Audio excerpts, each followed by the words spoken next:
Stay Tuned Sports welcomes you to the following presentation of a drunken degenerate watching the National Football League.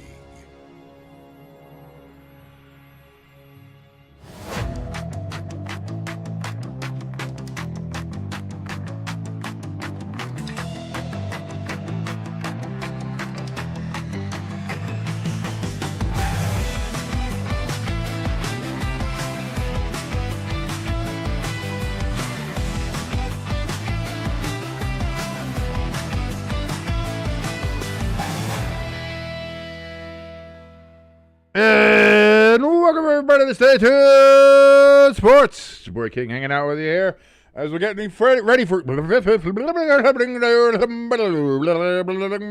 as I just have lost all complete verbal motor skills whatsoever.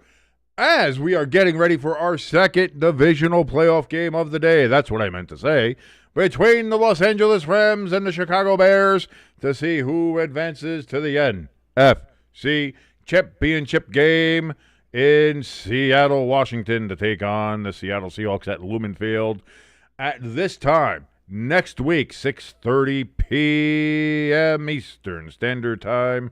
That is when you'll catch it next Sunday. But right now, we got to figure out who's going.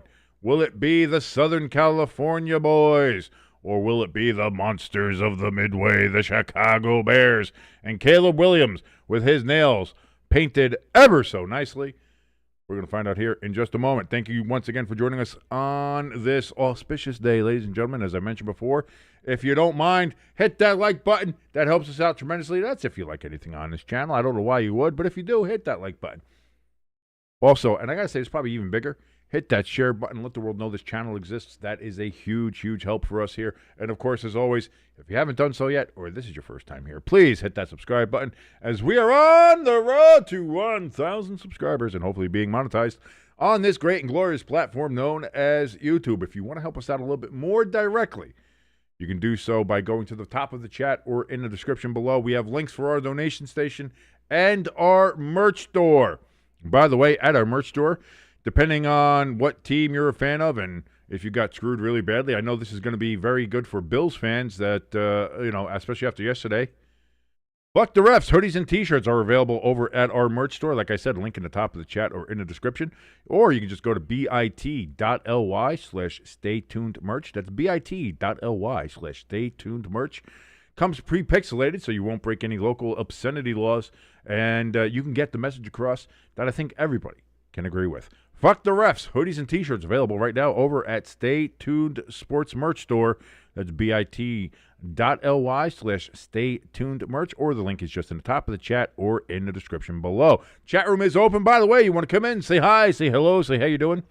Make sure that if you do come into the chat room to be part of the Stay Tuned Sports community, that if you're on a desktop, that you make sure you hit the live chat option, not top chat. If you're on your mobile device, make sure that you hit all messages on that little, you'll see a little button near the top. It'll say live chat. You'll see over on the right side, it'll be like two little lines with two little balls on them. Hit that. Make sure you hit all messages, not top messages. Make sure it's on all messages so you can see everybody's messages in the chat. Lloyd in our chat, he says, "Duh, Bears." As he's going there, Varone, he's back in this chat. He joined us for the previous game, the New England versus Texans game, in which the New England Patriots were able to go ahead and win over the Houston Texans 28-16. He says the Bears are 4.5-point favorites. Is what I'm leaning towards. Or I'm sorry, 4.5-point underdogs. The Bears are 4.5-point underdogs. They're plus 4.5. Sorry about that. And he says what I'm leaning towards. But looking for a better spot betting live. Well, we'll see. Sometimes the live betting can be better. Sometimes it can be worse. But also, like I said, maybe just gambling isn't the right thing to do. Gamble responsibly. Gambling problem, call 1-800-GAMBLER. Although Varun, I think, he's in the UK, it seems like. So I don't know. You're a UK resident, Varun? If I'm gonna, based on your speech patterns, I was gonna assume that you're a UK resident. Is that true? Am I right on that, or are you like just from somewhere? Are you from somewhere else that just speaks the kings, as they say?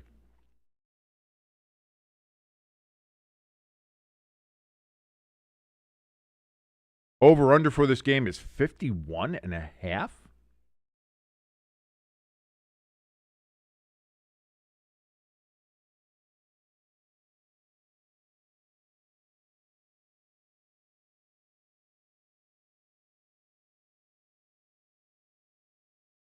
Oh, no, it opened at 51.5. Now it's still 49.5. It's still, I think, pretty good. Oh, Scottish. I visited Scotland, like I was mentioning in the last stream. We went in summer of 2024. We went, we stayed in Stirling, but went to Edinburgh. We went to Edinburgh a lot. Dude, I fell in love with Edinburgh. I love that place. It really is. It's. I love. We walked the whole place. We walked all through all the closes, and just the food, the atmosphere. It was just a wonderful time. It was a great time. I got to tell you, we can't stop talking about it. So, cheers to you, man. We stayed in Stirling. We took the train. I mean, it was the train. Taking the train was so easy. Coming back was easy. Then we also spent some time in Stirling. Went to Stirling Castle. Did all that. It was something. It was something. So glad to have you in the chat with us. Live in London right now, but grew up in Glasgow. We met a lady from Glasgow in Edinburgh who was telling us that we were in the wrong city, that we should have visited Glasgow. Because we were actually there because Pepperjack, she had gotten tickets to go see Taylor Swift in Edinburgh then for the Eras tour. And so we met this lady. Her daughter was going to the concert too, and we met her there. But she was from Glasgow. She's like, I don't know why Taylor didn't go to Glasgow. Why did she go to Glasgow? Edinburgh, I don't know. Yeah, Glasgow's the real place you want to go. It was kind of funny because they were just you could already tell the local rivalry was there. But Edinburgh, screw that place. Should have come to Glasgow. That's the real Scotland if you want to talk about it. That was fun. It was a fun trip. It was a good time. It really was a good time.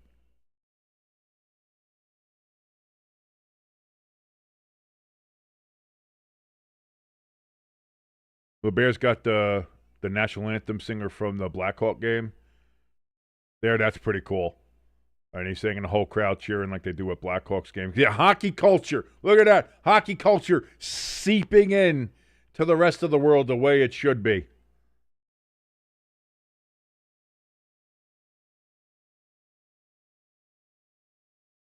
Varun says, no, she was right. That lady you talked to, the one from Glasgow, she was right.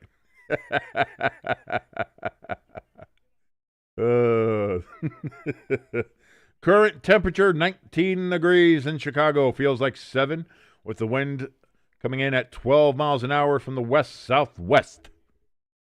Flurries are in the forecast. And we got two winter cuties here on NBC, going to be keeping us up to date here on the of course, Melissa Stark, absolute classic. Love Melissa Stark, still do to this day. Varun says, getting late over here, might not survive this game. That's fine. That is fine, brother. I understand. When I was over there, the Stanley Cup Finals were on, and they didn't start until like 1 a.m. when we were over there. So I was like, oh, this is okay. I'm starting to get it. I'm starting to understand.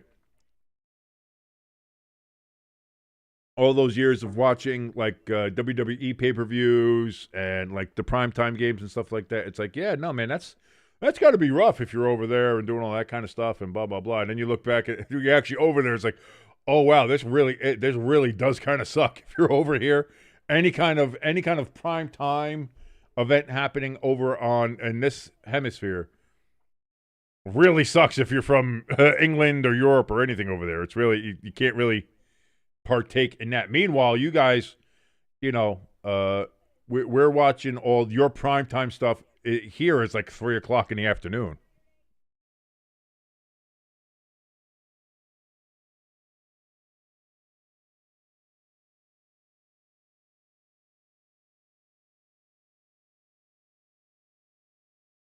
So currently, From what I'm seeing here, this is from DraftKings, by the way. The odds are the Rams are favored by 3.5, and the over-under is 49.5.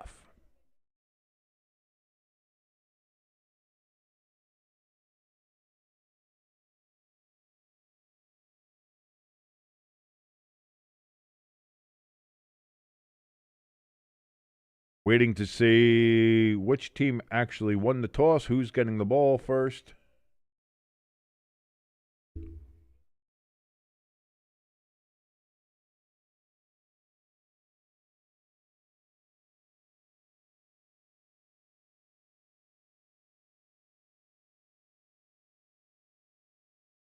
Broncos and Patriots, they're already set for the AFC Championship game.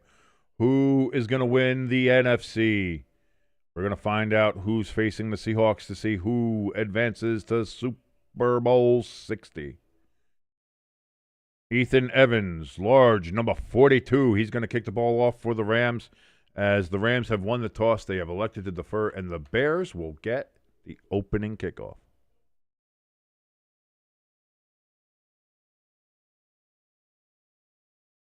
We got a couple of flurries. We've got some snow on the field. Will it get worse during the game? We're going to find out. January playoff football in the North. The kick is away. Bears going to return us to the 30, to the 35. Tripped up at the 37.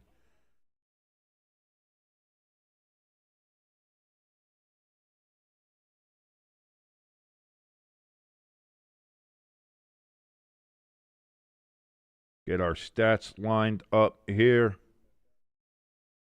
And we are set and ready to go. First and 10 from the 37 for Caleb Williams and the Chicago Bears. Bears wearing their navy blue helmets, navy blue jerseys, and again wearing the navy blue pants. Do not enjoy that.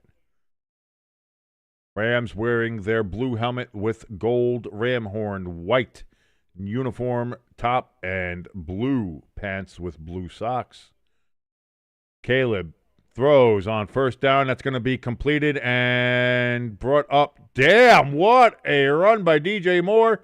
And they are now set up at the 29-yard line of the Rams. A 34-yard gain from Williams to DJ Moore. First down, Bears. And in one play, they are already inside Rams territory, deep inside Rams territory at the 29. Couldn't have asked for a better start if you're the Bears right now. Caleb, this is going to be a handoff to Swift, and Swift runs over the Rams. Are they going to say he's down?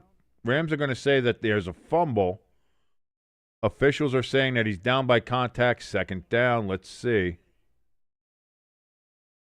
Yeah, elbows down, then the ball comes out. Ground can't cause a fumble.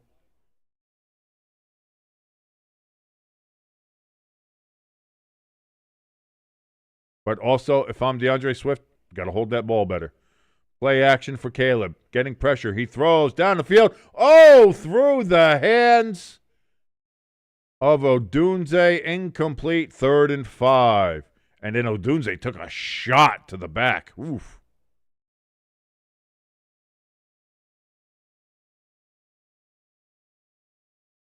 Has it? Boy, that's right through his hands. Just misjudged it. Did Odunze. That's on Rome. You got to catch that. You got to catch that. Varun in the chat says Sunday 1 p.m. Eastern slate is the best over in England. The UK, as it were. As you do live in London now, so you do live in the England part of the UK.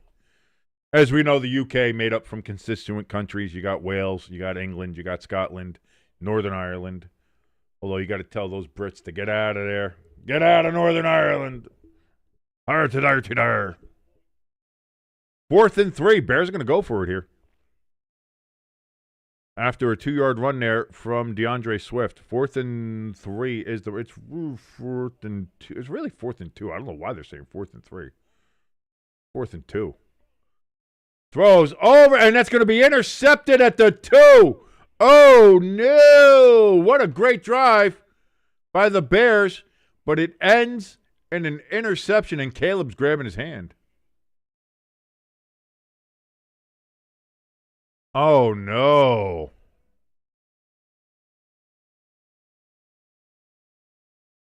They went from Odunze having a touchdown pass, if you could just judge how to catch it better, to now Caleb worrying about his hand and an interception thrown on 4th and 2.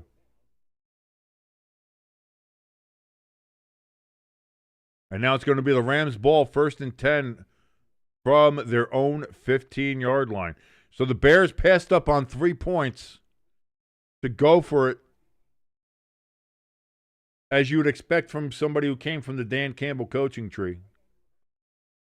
And with that, the opening drive for the Bears, which, boy, looked great, had a lot of energy, crowd was into it, ends poorly, you might say, on the interception.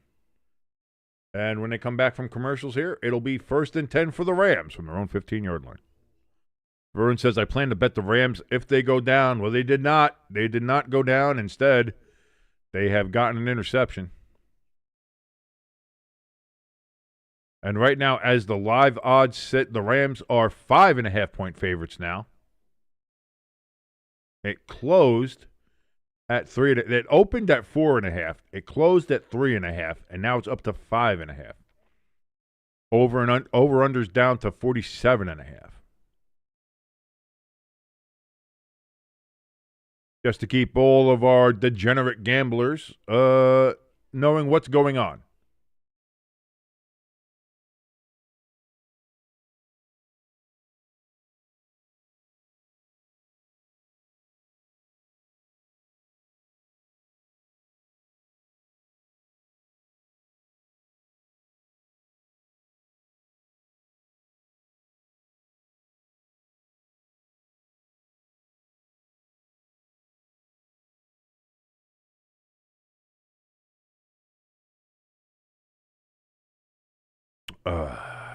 Sorry, just had dude, coffee is what keeps me going. Coffee is what keeps me going.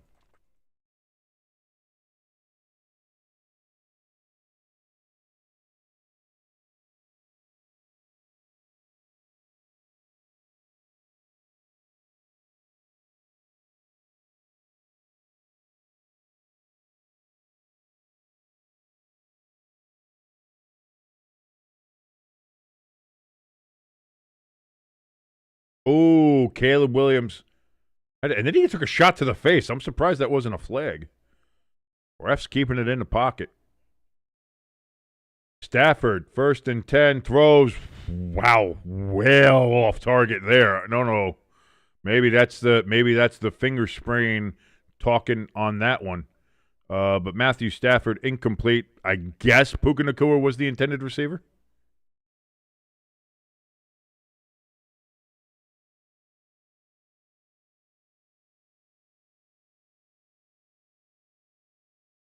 That should, I mean, with what we know and how these officials are, that should have been a flag for roughing the passer for the hands to the face. I mean, if anything, it's hands to the face. Stafford back, throws to Nacua. He gets it this time, and he's going to get it down to the 30, gain of 15 yards. 1st down, Rams. 60% of the people who have come in here to the chat say that the Rams are going to win this game. Do you agree? Do you not? Come into the chat, vote in our poll, and join the community. Say hi, say hello, say how you're doing. Make sure that you click on either the live chat option or the see all messages option, whether you're on desktop or on mobile,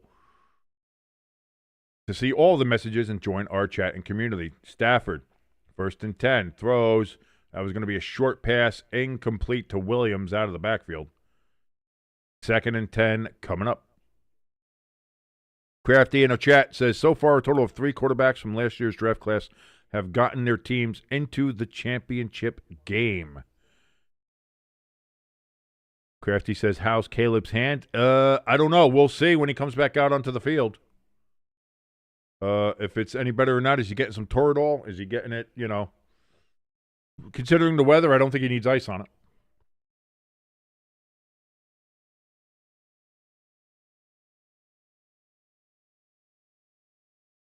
And Stafford throws. That's going to be complete again and down to the 45-yard line. Another 15-yard gain, this time by Jordan Whittington on that reception. 1st and 10 Rams.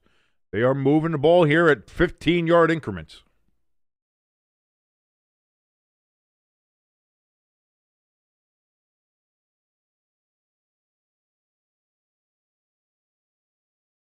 Wait. What are you talking? How, Crafty? What do you mean? What are you talking about? Bo Nix for the Broncos, Drake May for the Patriots. Yeah, but Sam Darnold is not from last year's draft.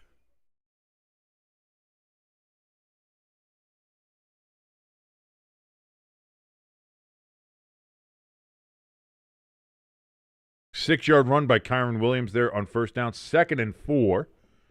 Coming up as they have just crossed the 50 and they are inside Bears territory at the 49-yard line. Right on a big C in the middle of Chicago at Soldier Field. I've known plenty of big C's in my life, unfortunately. You forget. I thought you were talking about this year. That's what I was talking about, Crafty. I thought you meant this year. You just meant overall because Jaden Daniels did get to the championship game last year. So I guess by that aspect of it.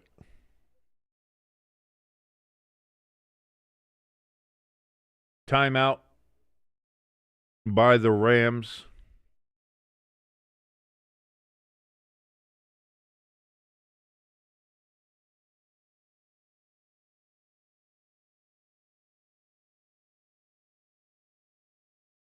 That's what I meant, Crafty. I thought you were talking about the 2025 season.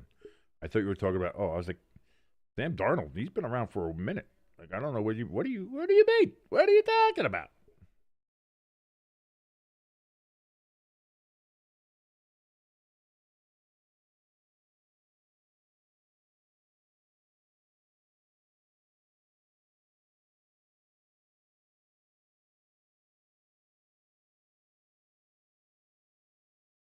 Handoff here to Kyron Williams on 2nd and 4, maybe a yard. 3rd and 3 at best will be coming up here, and it will be 3rd and 3 for the Rams.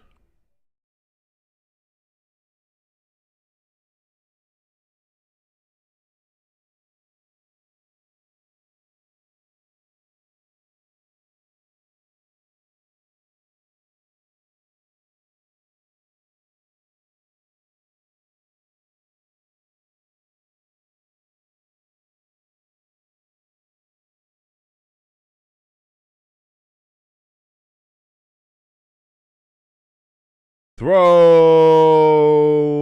and that's going to be caught. Puka Nacua gets it, and it's going to be good enough for a first down to the 43-yard line. 5-yard gain. Move the sticks. Move the chains. First down, Rams.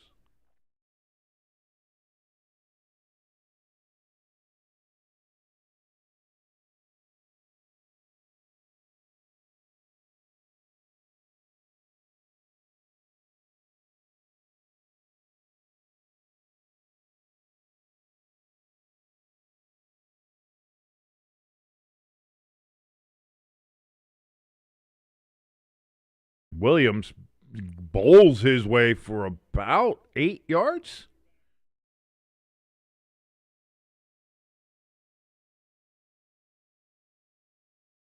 Did it only say 7? Huh? I thought he got more than 8. All right. Well, 7 yards, 2nd and 3 from the Bears' 36-yard line.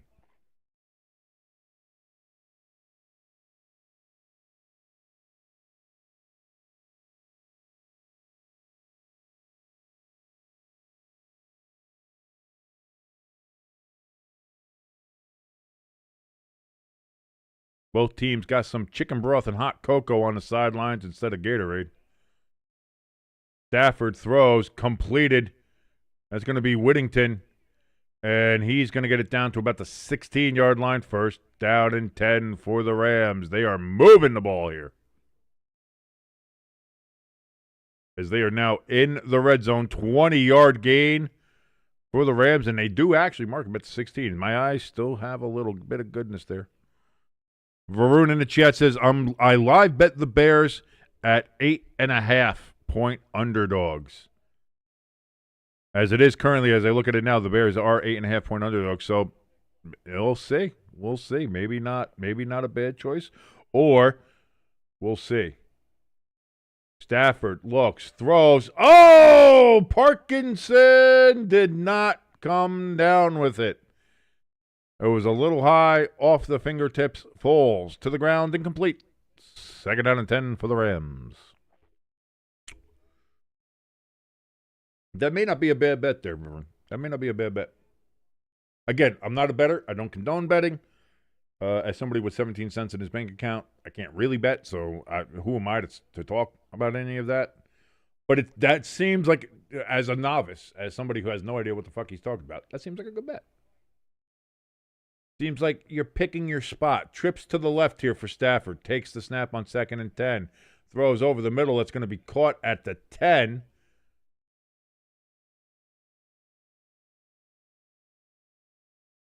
That's going to be Williams out of the backfield with that catch. Good for 6 yards. 3rd and 4 for the Rams.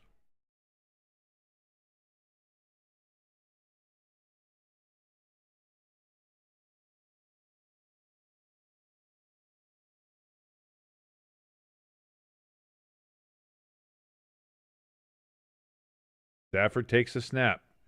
Throws. That's going to be caught, and that's going to be a 1st down to the 4-yard line. 1st and goal. Rams. This drive started at the 15-yard line after an interception of Caleb Williams on a 4th and 2. Caleb Williams kind of got hit in the face. There was no call by the officials on that. And now the Rams, 4 yards away from punching this in to take a touchdown lead. Will they do it? Stafford rolls to his right. Can't find anybody. And then just throws it out of the back of the end zone. Incomplete. 2nd and goal from the 4. 6:24 remaining here in the first quarter.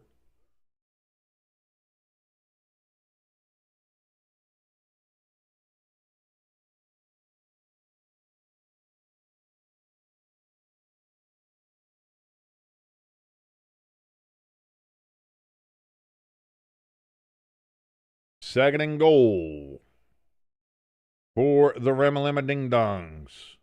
Stafford under center. Nakua in motion. It's going to be a handoff here, and that's going to be a touchdown! Kyron Williams just gets it in. Slides are right in there, and that's going to be a Rams touchdown. There you go.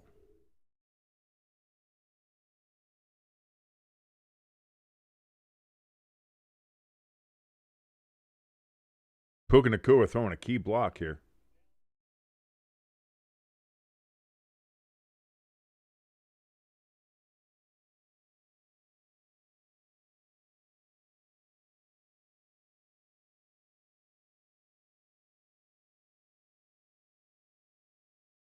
Snap, hold, kick as straight and true as you could hope. And that's going to make it a full 7-point lead. So after a great opening drive from the Bears, they go for it on 4th and 2. Caleb Williams throws a pick, hurts his hand, and has hands to the face. No call on it. The Rams then get the ball at the 15-yard line after returning it. It was intercepted at like the 2, returned to the 15. Then they drive, what would that be, 85? Yeah, 85-yard drive. All the way down the field do the Rams have, and they go right down, and they do end up with points on the board. The Bears forego the 3 points that they could have had, and instead went for it on 4th and 2, ended up disastrously. Whether or not you think they deserved the penalty or not, and I'm sure Bears fans do think they deserve that penalty, and if you're a Bears fan, hey, listen, fuck the refs, hoodie and t-shirts available. Link in the top of the chat or description below for the Stay Tuned Sports merch store. Or you can just go to bit.ly/stay tuned merch. You can get that done right there. But there you go. Varun in chat says, my wife has had enough, mate. Time for some sleep. Cheers for the company. Thank you, Varun, and cheers to you for the company. You've been great with us all day in the last stream and now for the start of this one. Have a great rest of your evening, Varun, and we will see you hopefully later on when we do more of these streams. Thank you so much. Lloyd in the chat says the Bears still win this. He's still picking the Bears. He still thinks the Bears have a shot. I don't know, Lloyd. Well, you know what? I think this next drive is going to tell us a lot. Is Caleb's hand okay? Is the mental focus of the Bears okay? To go from this close, like, if Odunze can just get his hands around that ball, this is already a 7-0 Bears game instead of 7-0 Rams.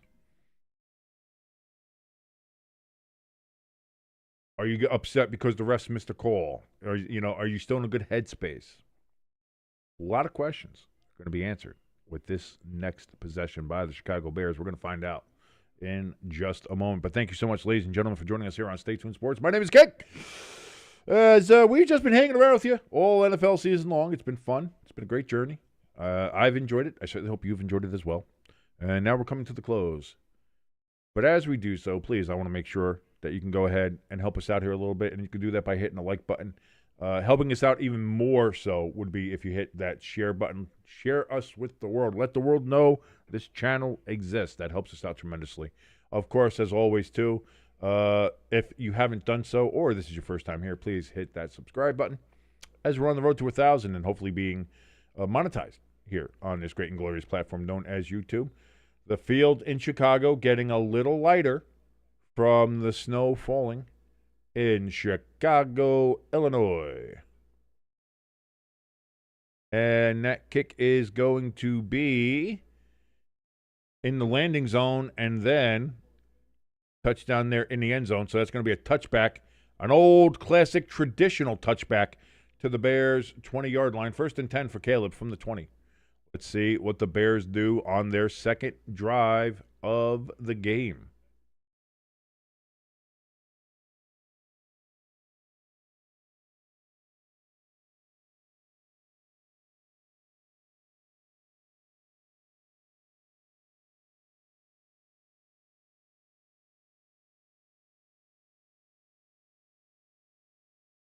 Ran in motion. Caleb under center. This is a pitch back here. That was going to be Monungai. Monungai is going to be stopped for about a yard or two loss.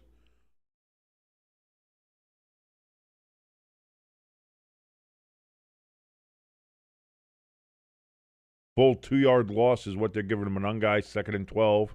All the way back at the 18 for the Bears.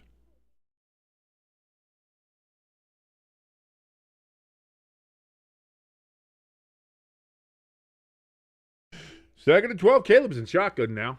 He's got trips over to the left. We've got a man in motion, though.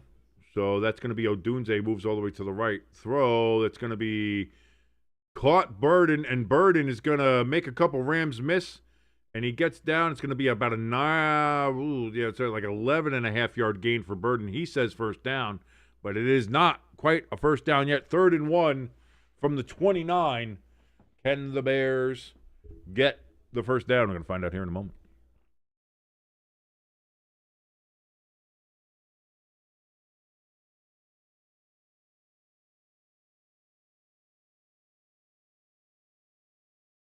Caleb under center. Monungai in the backfield. And it's going to be a handoff to Monungai, and he's going to get the first down barely, just across the first down marker. He got maybe a yard when he needed about half a yard.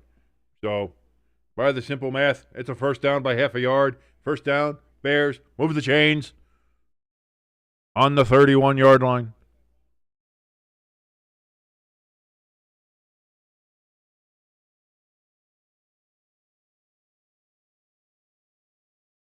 Caleb Williams, play action. He's looking. Can't find anybody. Still looking. Throws dropped. Rams are looking for a push-off on Colston Loveland, the tight end, even though he dropped the ball. No flag for pass interference on the offense, but no reception, too. 2nd and 10 coming up here for the Bears.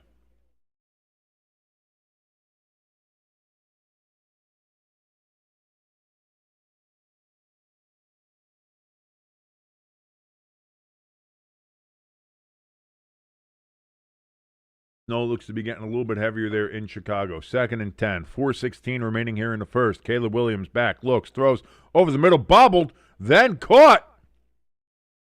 And that's going to be Zacchaeus with the catch there.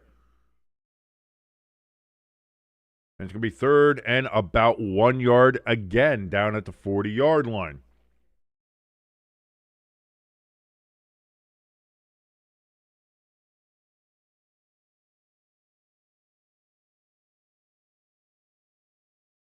Rams blitzed, but it was easily picked up there by the Chicago Bears offensive line. Let's see what happens here on 3rd and 1. Caleb. This is going to be handoff to Swift, and he's going to get the first down. And more got some blocks across midfield and about down to the 47-yard line. 1st and 10. Chicago Bears inside Rams territory. 3:22, 3:21, 3:20, and counting remaining here in the first quarter. As the Bears move the sticks and they keep the drive alive.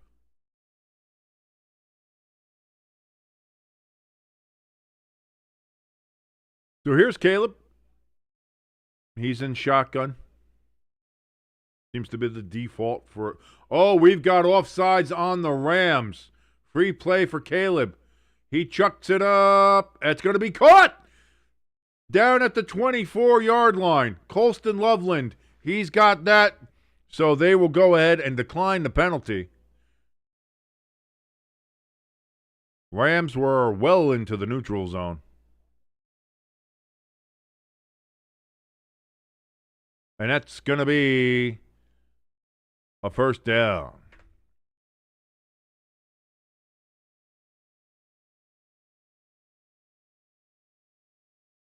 $23-yard gain for Colston Loveland, Caleb Williams, and the Chicago Bears. 1st and 10.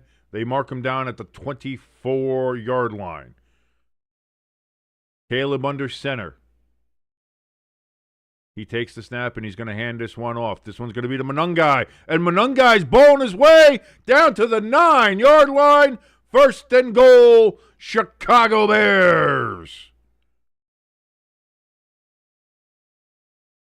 And now the Bears are in goal-to-goal situation here to see if they can tie this game up with the Los Angeles Rams.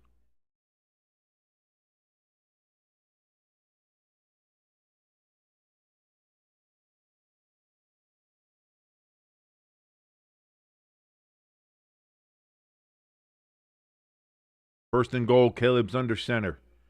He's going to hand this one off.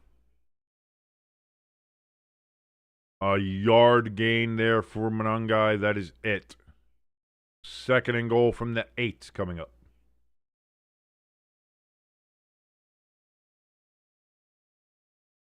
Monungai and Swift, only teammates with over 750 yards each in the NFL this year. They gave Monungai 2 yards on that. So they mark him down at about the 7? Yeah, they do. Holy shit. Look at that. I didn't think he got that far.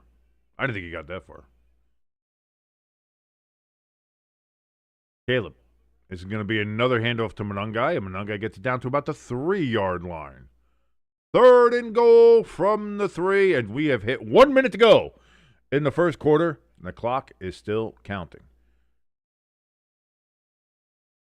Good for 4 yards. 3rd and goal from the 3. Can the Bears punch this in?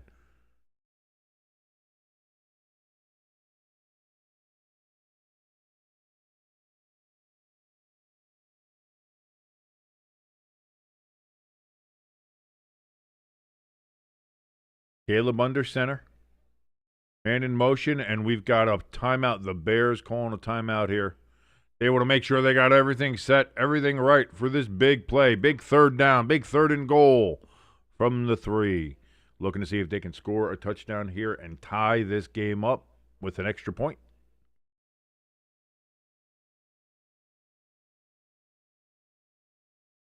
$32 remaining in the first quarter. What the fuck am I talking about?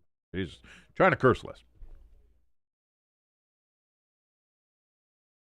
Cole Kmet's going to be on the field here for this play. Caleb's in the huddle, explaining to them what the play is going to be. Will this play end in 6 for the Bears? Caleb under center. Man in motion. That's going to be DJ Moore.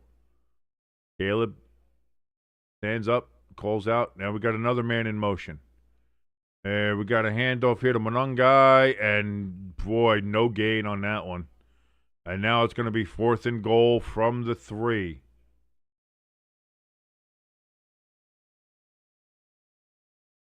And this appears that the Bears will let this go down and end the first quarter. And indeed they will. So when we come back, it'll be 4th and goal from the 3. Do the Bears go for it and miss again? Do you kick the field goal and take the points? If they would have done that the first time, then you're talking about it's only be a 1-point game if you make both field goals. However, we could talk about if Odunze caught the ball on the last drive in the end zone, and if the Bears were able to punch it in here, they could have a 14-7 lead. You can sit there and conjure all these things in your head about what could be, what could not be, what might be, what should be. Ifs, ands, ifs, buts, candies, nuts, you know how it goes. But at the end of the day, you just got to get it in. And isn't that the goal of really everybody's lives? We're all just trying to get it in. Sometimes you can, sometimes you can't. Sometimes it all works out and everything's great. Sometimes you're denied, and it turns out just to be a really bad night for you. Is that what the Bears are looking at here? Maybe the Rams are looking at here. The Rams have already been able to slide it in once. Can the Bears match them and get a slide in of their own? We're going to find out coming up here in just a moment as the second quarter will begin with a 4th and goal. I don't even know what the fuck I'm talking about. I really don't. I'm kind of loopy from the last couple days. It's just been a lot. It's just been a lot. So here we are. Then I also decided to do the championship game tomorrow. Oh boy.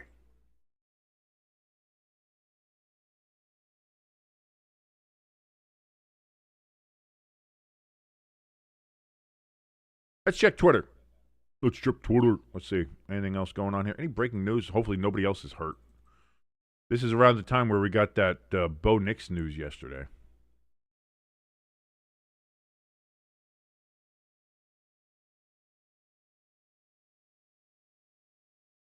Russ Tucker saying, is Puka Nacua the best blocking wide receiver ever? Kind of hard to argue with my guy. But it's crazy how often they make Puka the lead blocker in the run game.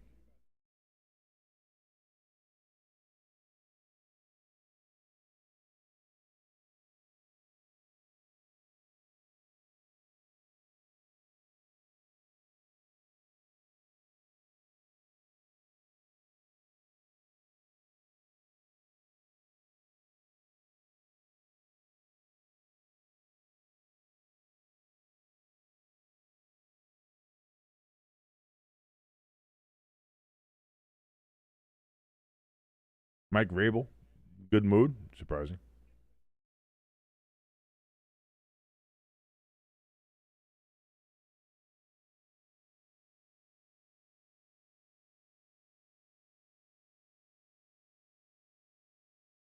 So here we go, 4th and goal to start the second quarter. Caleb in shotgun takes the snap. He's going to throw. Can't find anybody. Throws back in the end zone. Caught! Does he hold on? DJ Moore does. Touchdown, Chicago Bears. And the Bears are right back at it, baby. Extra point away from tying the game.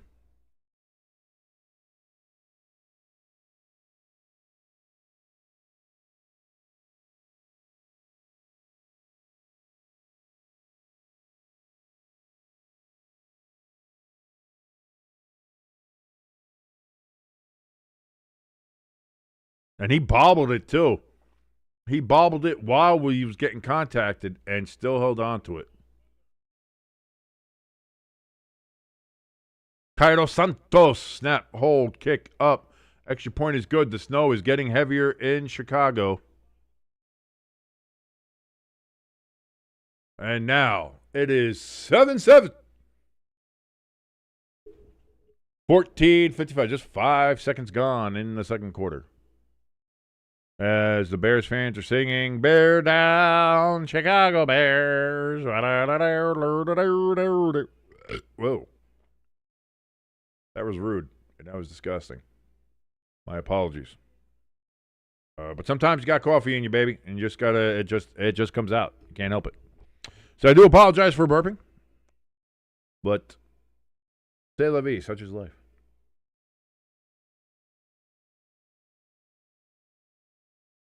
Look at that stadium. Soldier Field in Chicago. People with bare heads on their own heads.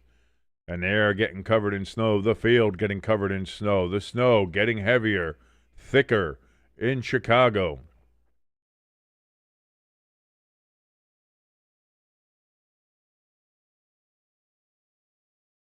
A big C getting covered in white in Chicago. Not the first time that's happened. Won't be the last either.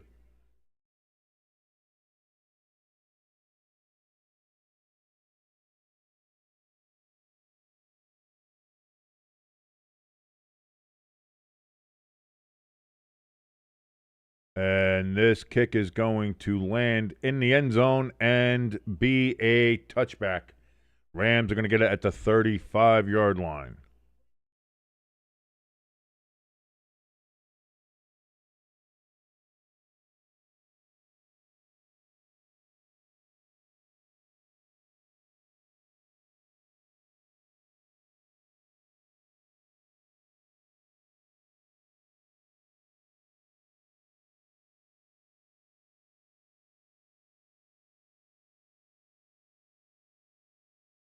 The people who do the graphics for Peacock and NBC on these things, I don't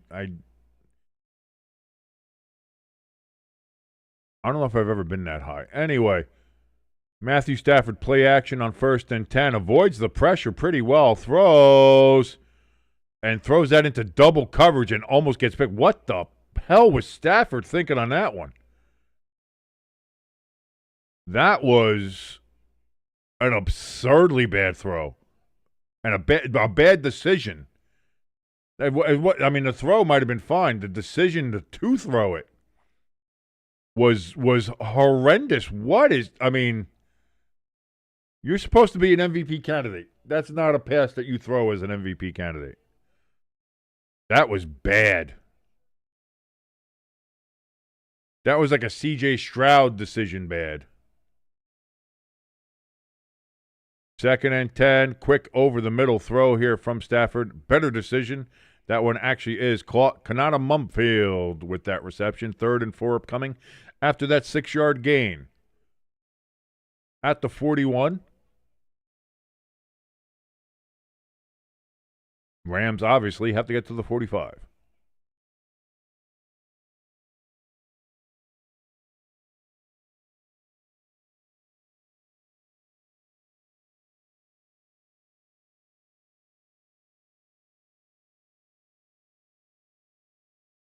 Stafford puts a man in motion.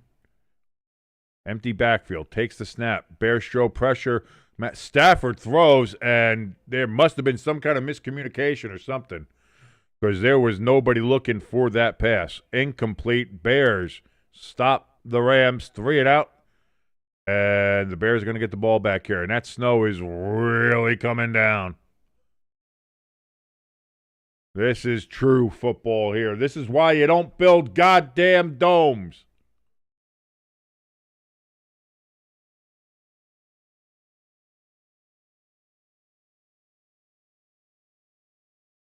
And the Rams punt. Oh boy, that was a bullet of a punt. And that's going to be caught at about the 9. Escapes from the coverage. Does Duvernay is going to actually, that if he fair caught that would have been down inside the 10. Instead, he's going to be able to return that all the way up to near the 15 from what it seems like when he got away from that. Actually got it up over to the 19, pardon me. So 1st and 10 at the 19. That was a really good job by Duvernay to kind of make chicken salad out of chicken shit there. And 1st and 10 Bears coming up. Currently a 7-7 game, 13:50 remaining here in the second quarter. You're watching along with the NFC Divisional Playoffs with your boy King here on Stay Tuned Sports. Like anything about this particular stream, I don't know why you would, but if you do, go ahead, hit that like button, hit that share button, let the world know this channel exists. That would be a big, massive help. And, of course, as always, if you haven't done so yet, or this is your first time here, hit that subscribe button as we're on the road to 1,000 subscribers and hopefully being monetized on this great and glorious platform known as YouTube as I continue to hit my mic boom. Chat's open if you want to come in and say hi, say hello, say how you're doing. We got a couple of people in there. You always use more, but if you want to come in, obviously make sure you set it to live chat if you're on desktop or all messages if you're on mobile. So you can see everybody's messages wherever you are or whatever chat you're in or however you're doing it. On our poll question, it is currently a 50-50 split between who's going to win this game, whether it's going to be the Rams or the Bears. You can also let us know what you think by joining us in the chat and letting your voice be heard about what you see. We're like a democracy, except here at Stay Tuned Sports, we actually work.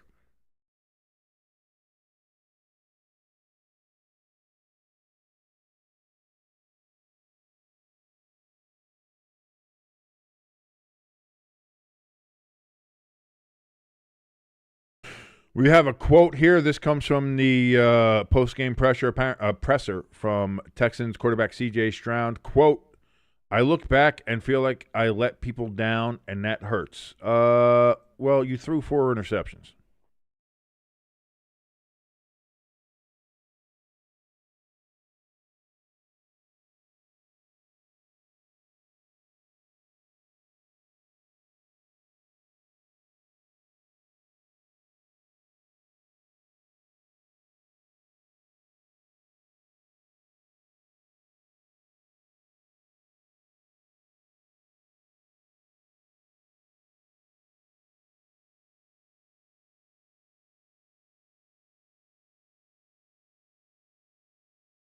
Sorry, folks, for the silence. Just checking Twitter, seeing if we got any news. Nah, just that C.J. Stroud quote. 1st and 10 for the Bears. Actually, they moved it up to the 20. It's at the 20 exactly. Caleb Williams back, throws into the backfield. That's going to be DJ Moore, and he gets it back to the 20. So 2nd and 10 from the 20. No gain. No gain, and I need Rogaine, apparently. Or a trip to Turkey. I'm kidding. You couldn't pay me to go to fucking Turkey.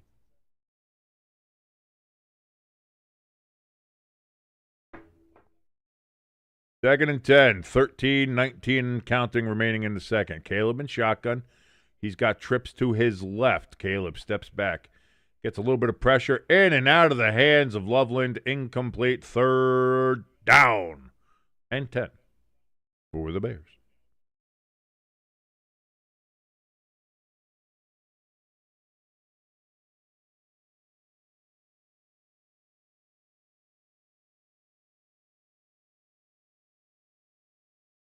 Rams defense breaks their huddle. Caleb breaks the Bears huddle. He's in a shotgun formation, empty backfield, trips to the left again. Caleb, quick throw to Loveland. He's going to get about 5 yards, but no further, down to the 25-yard line. 4th and 5, and the Bears will have to punt this ball away.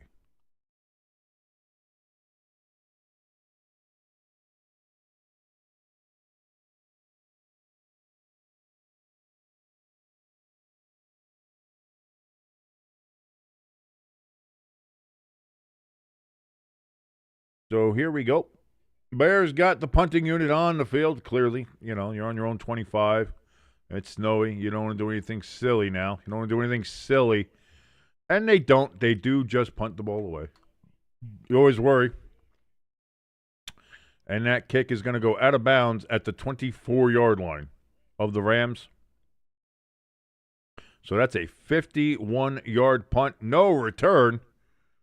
And the Rams will take over at their own 24-yard line. So it goes from the 25 to the 24.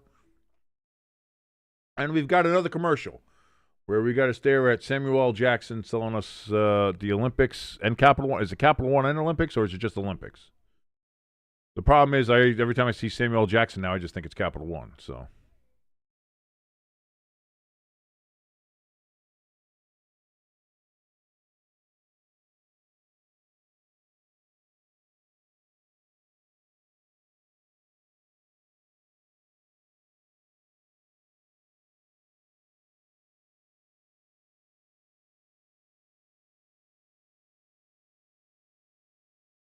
Are they going to have the hockey arena done by February 6th? We'll see. That's a big question. Still don't know about that one.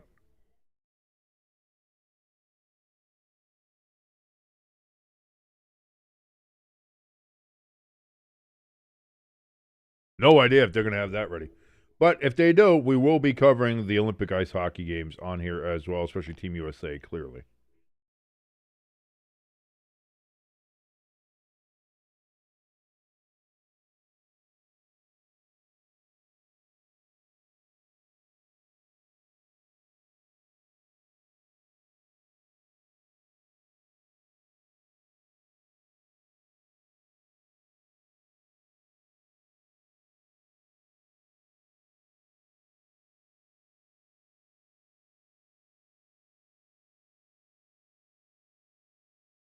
Pepperjack. He's going down a Stranger Things conspiracy theory rabbit hole once again. I got to keep up. I got to keep up on the lore. That's the thing. Pepperjack, she goes between Taylor Swift lore and Stranger Things lore. I got to try to keep the conspiracy theories straight in my head because I'm still working on alien conspiracy theories. You know what I mean?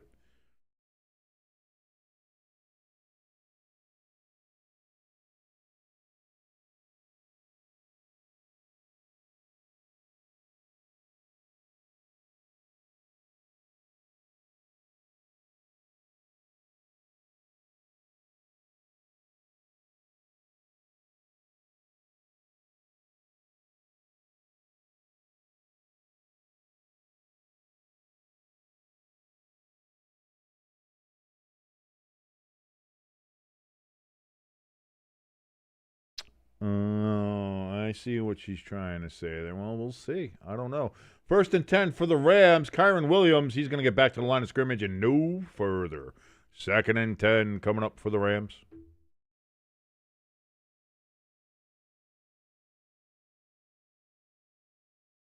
Officially no gain for Kyron Williams.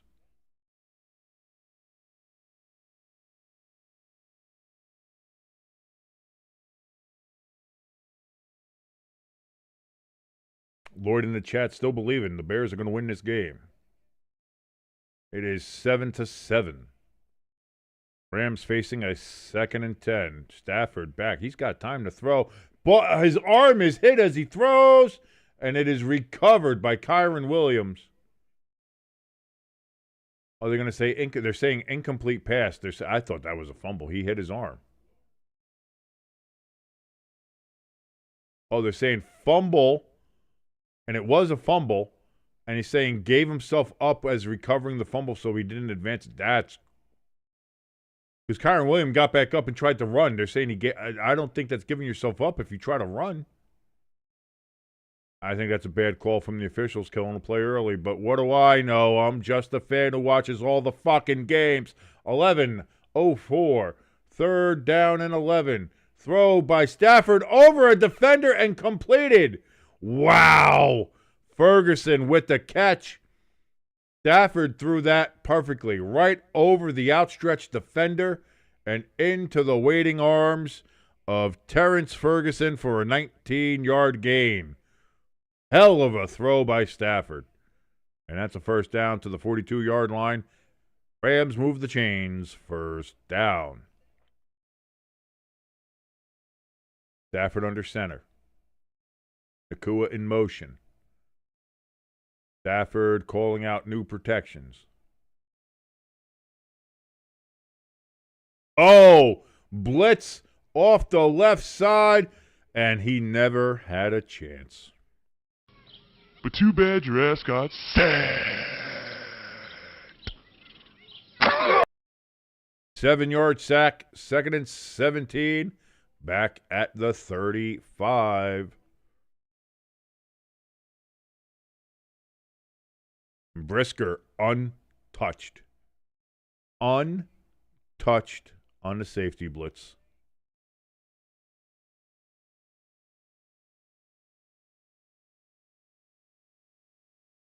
And getting hit in this kind of weather makes it even worse. Stafford hands it off. Williams, he gets it up to the 40. Bears trying to punch the ball out, but he is down. 3rd down coming up here for the Los Angeles Rams. So it's going to be 3rd and 11. They give him to the 41. So I said 40. They actually give him to the 41. So instead of 3rd and 12, 3rd and 11. Stafford in shotgun takes the snap. Bears only send 4. Stafford throws deep. Ball up in the air. Incomplete. He was looking for Nakua. It bounced around. That was Brisker down there on coverage. So Brisker gets the big sack. And then he's on the coverage on Nakua. Knocks the ball away.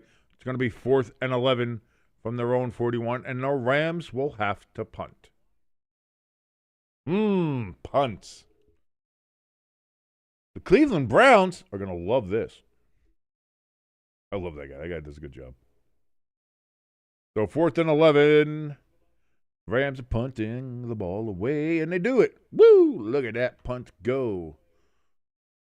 And Duvernay, he does a fair catch down at the 18-yard line. And it's going to be 1st down and 10 for the Bears at their own 18-yard line. Yeah, 8:54 remaining in the second quarter. Second quarter. Can the Bears move the ball on this drive, or will it be ending in another punt? Kicking it away to the Rams. And the Rams then, they'll get another chance. But will they punt again, too? I don't know. Seems like there's going to be a lot of punts in this game because the weather's not great. And the teams aren't moving the ball all that great either. They did a little bit before, a little earlier. That's why we got a 7-7 game. But now I don't know how it's going to go. And now I see Olivia Rodrigo on my screen. And I don't mind it because she's kind of hot if you're riding. I don't know, ladies and gentlemen. I'm bored. So I kind of just, I don't know what the hell that was. If you like any of that nonsense, thank you. Thank you very much. You're too kind because it's absolute nonsense. But thank you so much. And if you do like it, hey, hit that like button, hit that share button, hit that subscribe button. Help your boy out. Help the channel out as we're trying to get to 1,000 subscribers so that we can get monetized here and actually turn this channel into something sustainable and fun and cool. And that's what we're looking for here. You know, if you're looking for deep analytical football coverage, boy, am I not that fucking guy. I'm just a dope watching along the games with you, making casual observations, and randomly singing about Olivia Rodrigo in an American Express commercial. And also putting Taylor Swift on the screen every now and then. If we ever have a reference to 22 or 13, Taylor Swift comes on the screen. That's what I do. That's all we do here. This is maybe the dumbest channel dedicated to sports on YouTube. I'm fully aware of that. And I fully embrace that. Like, it just is what it is. I understand that. Like, I'm not going to sit here. I'm not giving you stats. I don't know what first of all, some of these new stats, like the EPA or whatever, it's like the estimated point accumulations or whatever. Like, people just make up shit now. Now people are just making up stats to justify their analyzing bullshit. And it's like, dude, like, stop it. Stop making up shit. Stop making up shit. Now, baseball ran into that problem, too, when they started doing all the different kind of, you got whips and, possible, chances of scoring and scoring position after a hit if you walked it and whatever it is. Like, baseball's got that problem. Now they're trying to bring that analytical fucking super, stop it. Let's just deal with the stats that we have. 1st and 10 for the Bears. Caleb Williams going to hand off here to Swift. Swift is going to get it up to the 20. Is it 22? Are they going to give him the 22? It was 1st and 10 from the 18-yard line after the punt. And they're going to officially mark him at the 21. Oh, you dirty, drizzling bastards. Come on. He needed to be at the 22. I wanted to put Taylor up on the screen. God damn it. 2nd and 7 from the 21-yard, really 21 and a half. But what are we doing here? Caleb throws. That's going to be caught. Durham Smythe with the catch there. It's going to be 3rd down and 2. They give him all the way up to the 26-yard line for a 5-yard gain.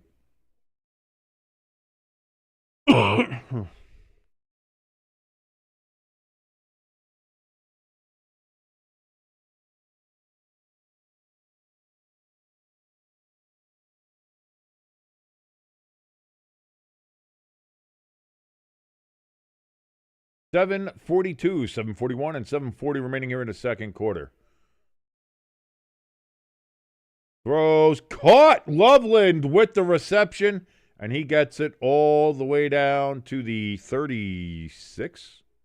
Going to be a 10-yard gain for Colston Loveland, the tight end out of Michigan. And the Bears keep the drive alive. Move the chains, move the clock. 1st down, Bears.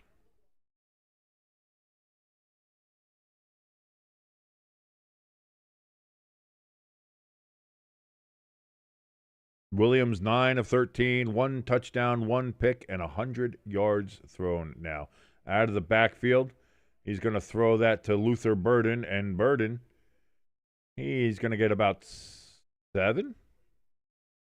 And they do give him 7 yards. 2nd and 3 coming up at the 43.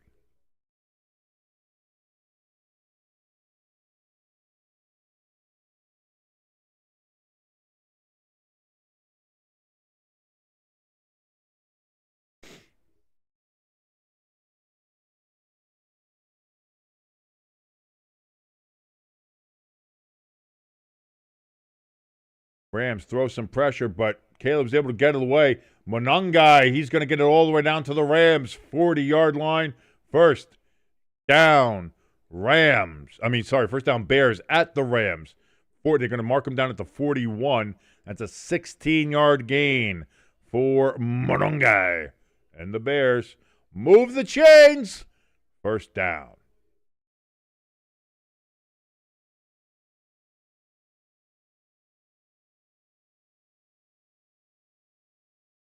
Caleb under center.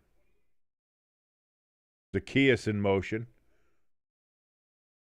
Caleb rolls out to his right, throws. He was looking for Odunze, and it falls incomplete. 2nd and 10.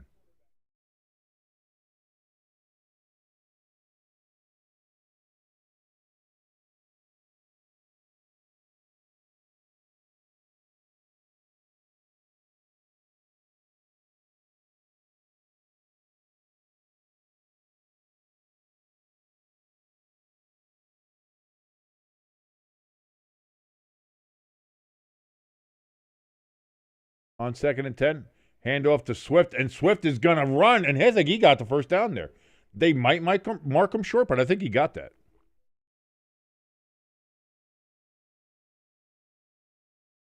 They are going to give him the 1st down. That's a 10-yard gain for Swift as he just runs right up the middle and then kind of hurdles over a couple of people.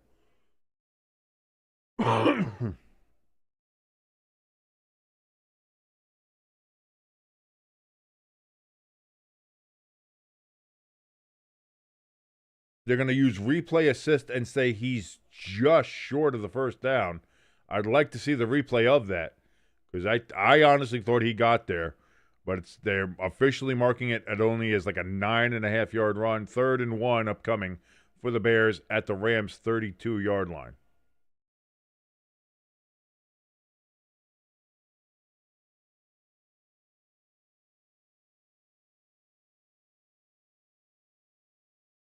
Caleb under center. Man in motion. We've got a handoff here to Swift, And he is met at the line of scrimmage and does not gain a yard. 4th and 1 upcoming.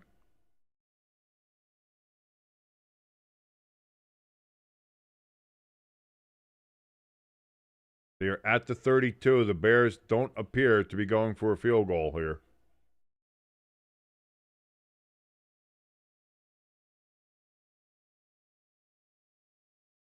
Interesting call.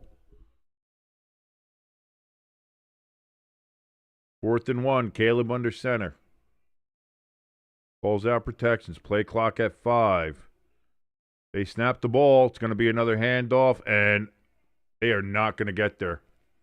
And that's a turnover on down. So the Bears, again, good drive, looked good, and then it just stalls, and they turn the ball over on downs. Monangai could not get any penetration. And the Rams stuff them. Turnover on downs, Rams. 1st down and 10 from their own 32 when we come back. 4:26 remaining in the first half. Want to thank everybody for joining us here on Stay Tuned Sports. My name is King, hanging out with you here on this beautiful Sunday afternoon, early Sunday evening as we're here. What is it, 7? Well, actually, it's not early evening. It's actually evening now. We are in the evening time. What is it, 7:41? 7:41 here in the east of the Estados Unidos, where we are. And wherever you might be joining us from, we had a lovely bloke, Scottish man who is currently living in London. He joined us for the last stream, which was the Patriots and Texans game, and joined us for the first quarter of this stream. Lovely gentleman, lovely man, and we had fun there, and I certainly hope that you're having fun with us as well. Wherever you're doing, wherever you may be.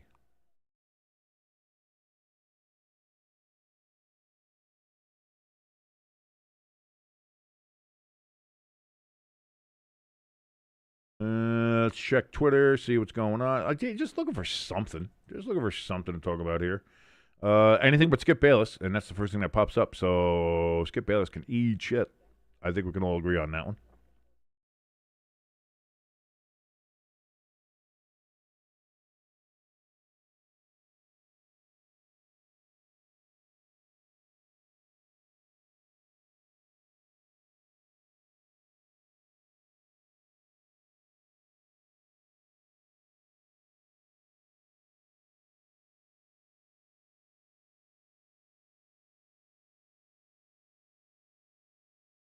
Is that really news? Drake May sent prayers to Bo Nix after his injury. Like, we really got, like, all right.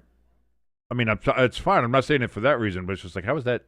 Why are we, that is breaking news. It's not really breaking news.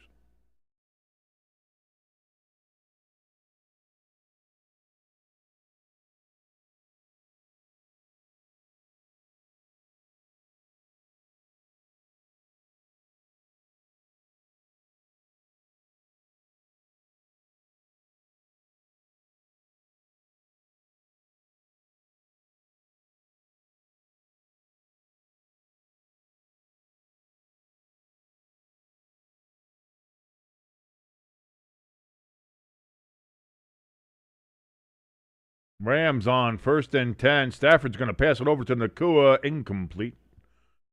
2nd and 10. 4:22 remaining.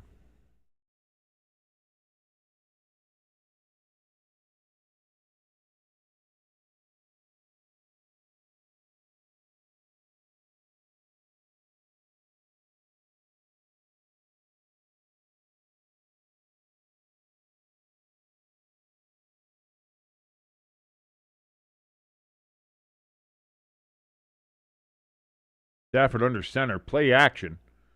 Steps back, getting pressure. Now he tosses it. He was looking for Cody Parkinson and does not connect. 3rd and 10. It was getting a little pressure there. Colby Parkinson, by the way, not Cody Parkinson. So now 3rd and 10 from the 32.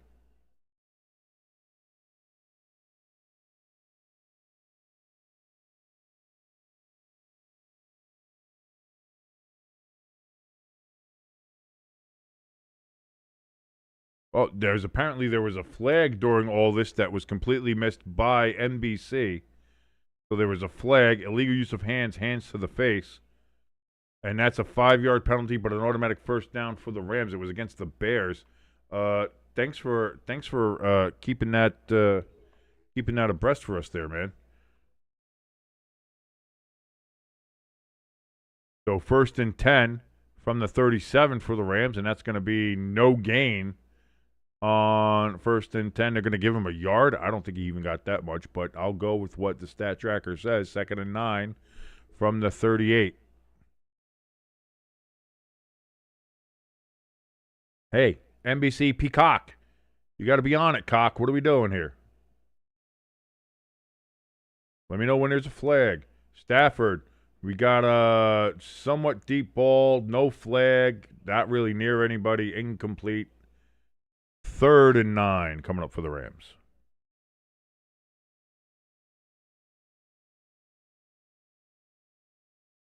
Currently 18 degrees, real temperature there in Chicago. Real feel is going to be probably down around 7 or 6 degrees. It appears that the flurries and snow have let up and not going nearly as hard right now, if at all. Bears showing pressure. And they do come after Stafford, and Stafford is going to be sacked. Back at the 20-yard line. But too bad your ass got sacked.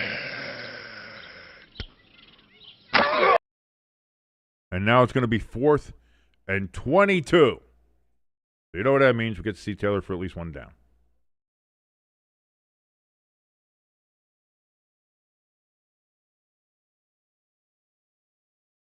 So 4th and 22. Rams are going to punt this ball away, and it is away.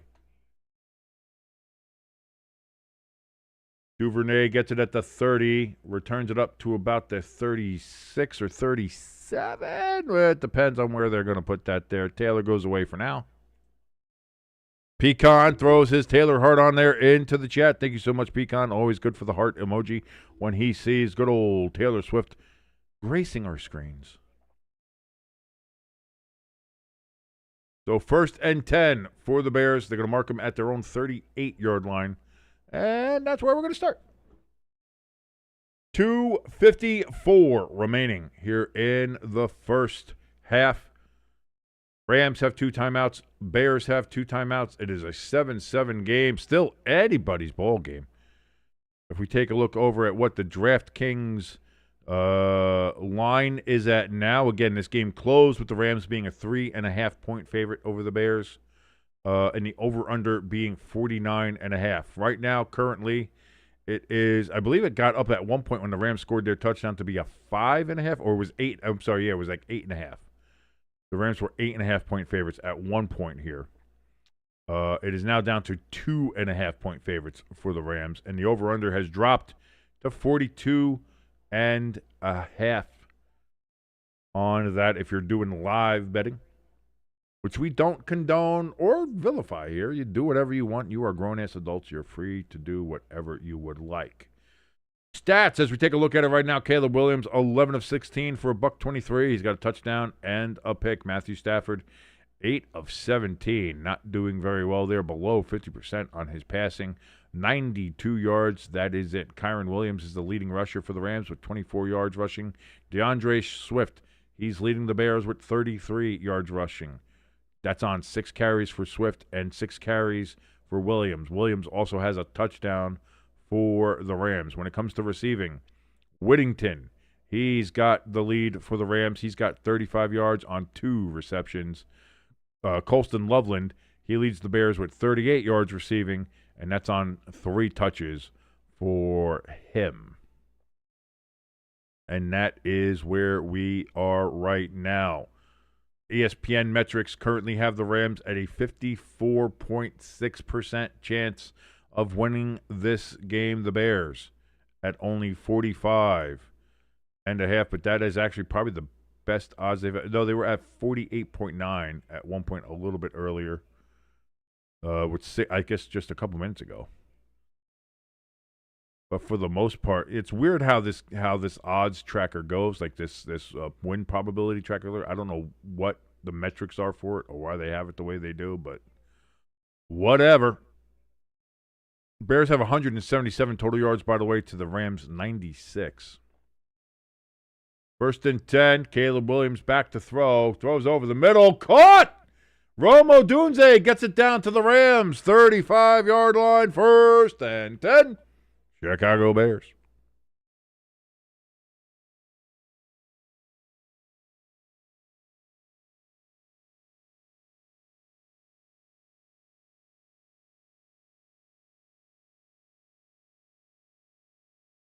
A little high, but he was able to climb the ladder, get it, bring it down, and get a couple extra yards. So now 1st and 10 from the Rams, 35-yard line.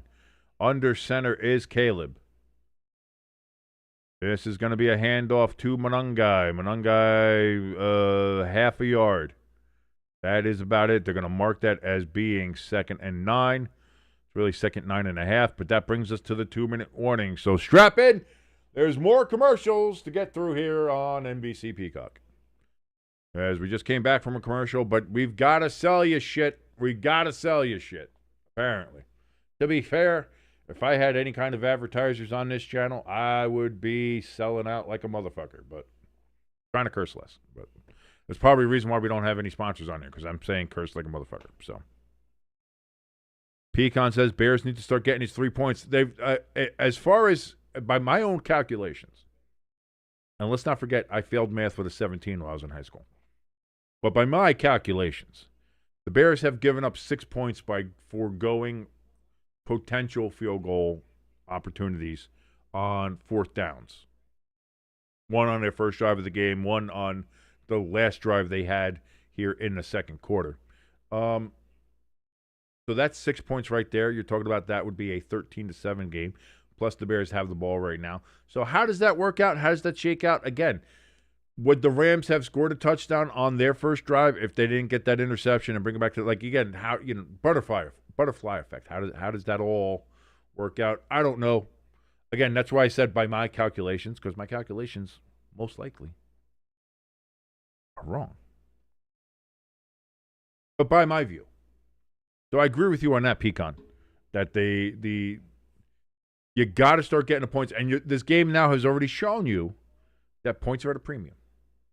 This isn't going to be like the game you had with the 49ers a couple weeks ago where it's back and forth, shootout. You know, 40-plus points for everybody. Just pew, pew, pew, pew, pew. It's not going to be that.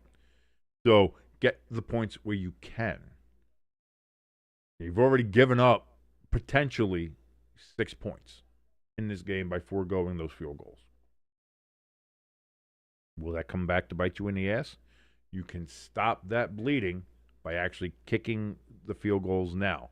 Start from here and be like, okay, if we're in the position to get points, let's get points.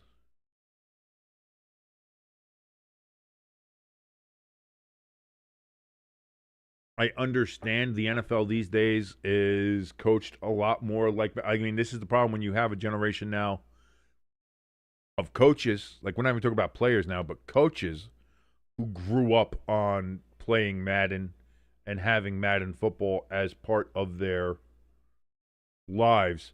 So you have a lot of coaches who coach like they're playing a Madden game.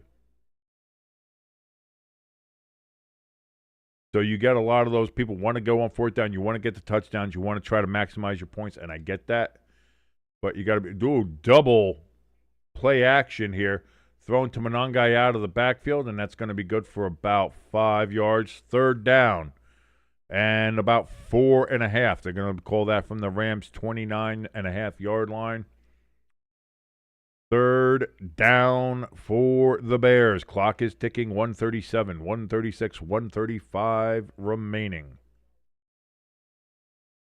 Bears have 55 rushing yards. Rams have 25 rushing yards.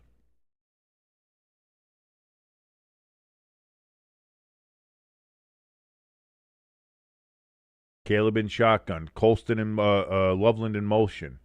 Throws, and Loveland drops the ball. Incomplete, 4th and 4.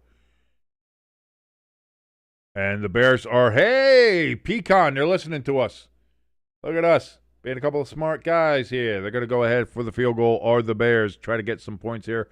Carlos Santos on the field. Postseason career, 10 for 10 on field goals, 9 for 9 on extra points, and that's in 7 total postseason games. This will be a 48-yard attempt from the left hash mark. Snap, hold, kick. That is up, and I don't know where that cameraman was going.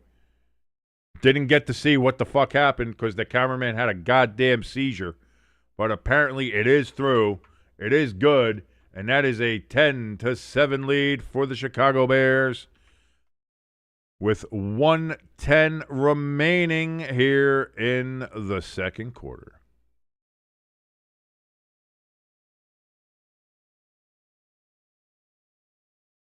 And we got another commercial, because of course we do. They need to stop with it. They gotta find a different way to do this. They gotta find a different way. Just the amount of commercials, and college football's even worse.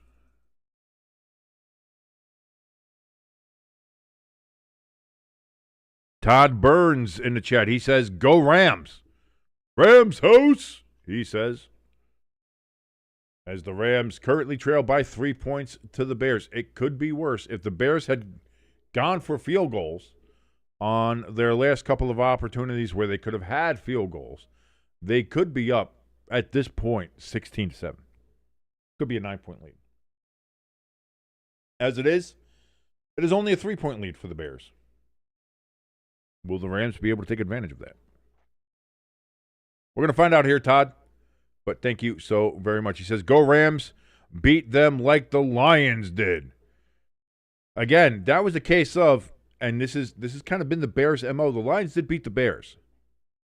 But it was that same kind of Bears formula where they went down early and then tried to come back. It worked against the Packers, obviously, as we saw last week. Didn't work against the Lions in the last game of the year. If you're the Bears, or let's say you're a Bears fan, would you almost think, man, I'd rather be down at this point? Because it just seems like that seems to be the Bears' modus operandi. Let's go down, and then we have the big comeback and the win. And it's worked for them. Maybe this is what's different. They're going to have a lead here, and now it's going to be the Rams' turn to come back and get a lead here. They haven't quite been able to get too much going offensively, and that's understandable with the weather being what it is. The Bears' defense is playing well. Stafford, of course, as we understood before the game, is dealing with a sprained finger on his throwing hand. So we'll see there. Todd in the chat says, "I am a Stafford fan to begin with," which is funny because my sister-in-law, Robin, lovely woman, beautiful, love her to death, hates Matthew Stafford. Just hates him. When you ask her why, she cannot give you a reason. She doesn't know why. She doesn't know she doesn't know her own reasoning for not liking Matthew Stafford. She just doesn't like him. It confuses me as well. Kickoff. Rams going to get this down to just their 20-yard line. The Bears' kickoff coverage does very well. So the Rams have first and oof, boy. Was right. Face mask to face mask on Witherspoon there.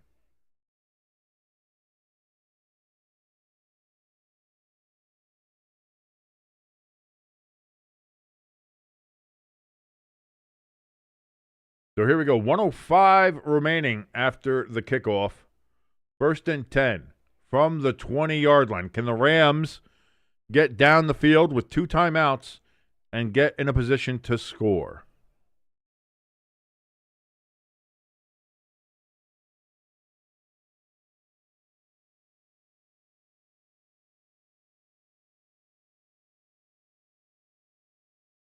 Todd in the chat says, "I know, just messing with you. I don't like the Fudge Packers either. Good luck to the Bears." I'm not a Bears fan. I'm a Giants fan.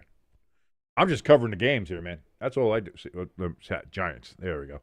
It's an old Shockey jersey, as you can tell. Devils, Yankees, Giants. Thrown over the top. That's going to be caught. Tyler Higbee with an incredible catch. And then down the field at the 46-yard line of the Bears. First down, Rams. Clock was moving, and now we get a timeout with 37 seconds left. They're going to put 2 seconds on and make it 39 seconds.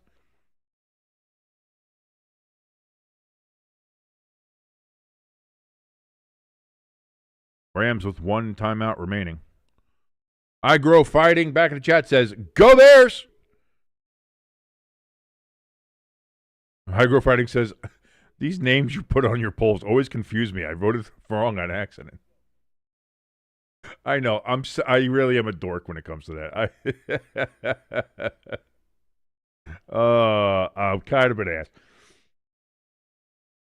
I'd honestly just started out I started just doing goofy names for the teams, and then it turned out I don't want to use the same name over and over. So then it just became the names just started getting more and more abstract. Stafford throws over the middle. That's going to be Kyron Williams who catches that pass. Good for about 4 yards, maybe 5. I think they're going to give him 5. Nope, they only gave him 4. 2nd and 6. Clock is going to stop, and the Rams take their final timeout at the 42-yard line of the Bears, facing a 2nd and 6.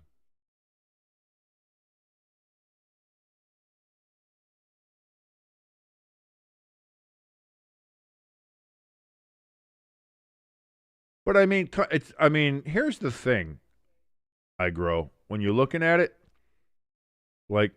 it's Southern California, so that's Los Angeles and the Rams, and then Soldier Field.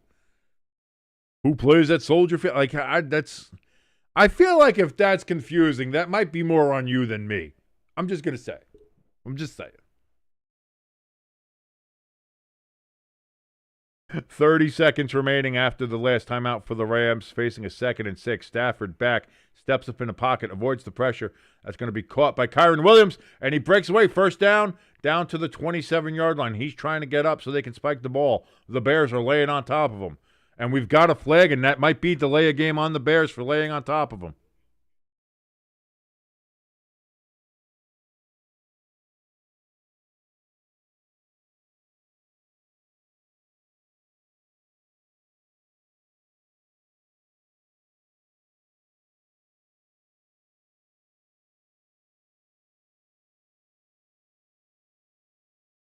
They're saying unnecessary roughness.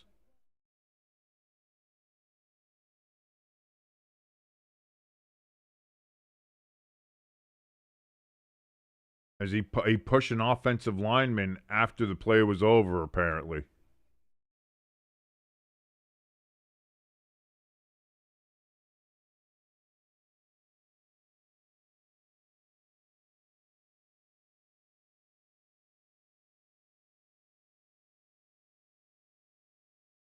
Well, either way, Dexter got that penalty. It's a extra, 14 yards? On that, it has to be a 15-yard penalty, yeah. So this puts it down on the 14-yard line of the Bears, 1st and 10. 18 seconds remaining. Stafford steps back, looks, throws towards the end zone, a little too high for Davante Adams. Incomplete. 2nd down and 10. 14 seconds remaining. Davante has no catches so far in this game. I Grow in the chat says, you had California on there, and California made me think Bears. I don't know why. The flag, maybe? Or the Cal Bears? From Berkeley? The new California Republic with the 2-headed bear? Play clock down to 6, down to 5. Stafford in shotgun, trips to the left. 2 on a play clock. They snap the ball. Stafford's got time. Throws towards the corner of the end zone, out of bounds, incomplete. Higbee was the closest guy, but that was just a throwaway there. 9 seconds remaining, 3rd and 10.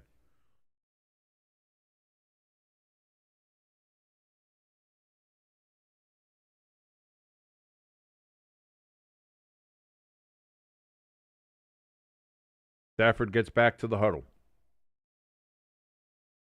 Telling the guys, what does he want to do?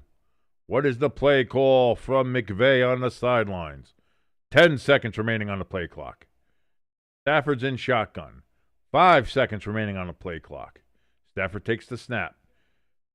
He's got time, throws towards the end zone, and again, just throwing it away, incomplete, couldn't find anybody there. 3 seconds remaining, and the Rams on 4th and 10 will kick the field goal to try to tie the game up going into halftime.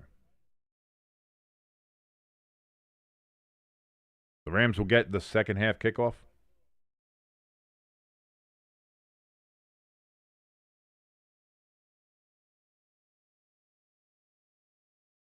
Mevis the Beavis, the big, thicker kicker. Snap, hold, kick is wonky as shit. I've never seen a kick that kind of wonky to go through, but it does go through as time expires. 10-10 at halftime, and the Rams receive the second half kickoff. So if you're the Rams, you were maybe hoping to get a touchdown there at the end of the half, but instead you'll settle for the tie, and you get the possession first and second half. That's not bad. That is not bad at all.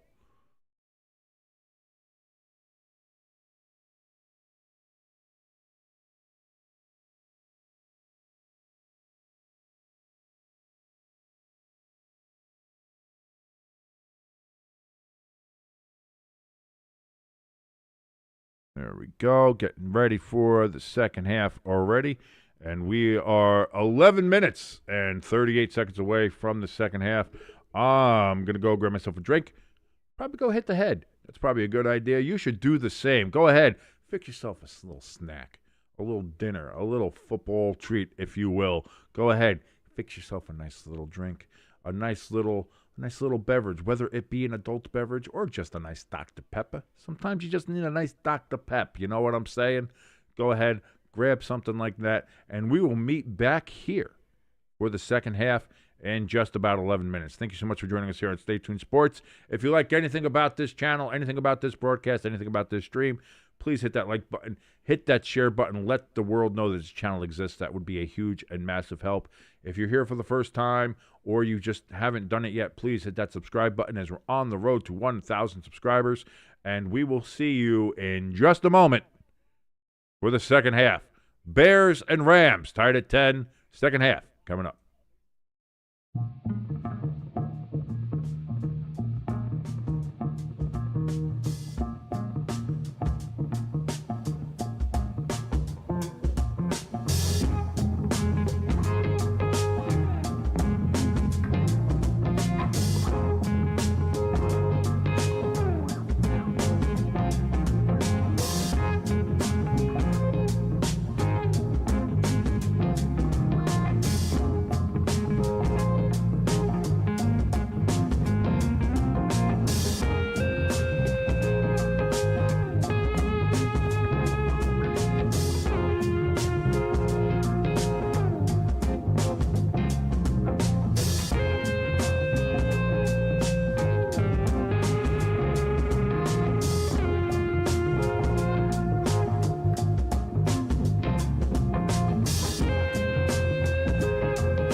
Yeah, Lloyd.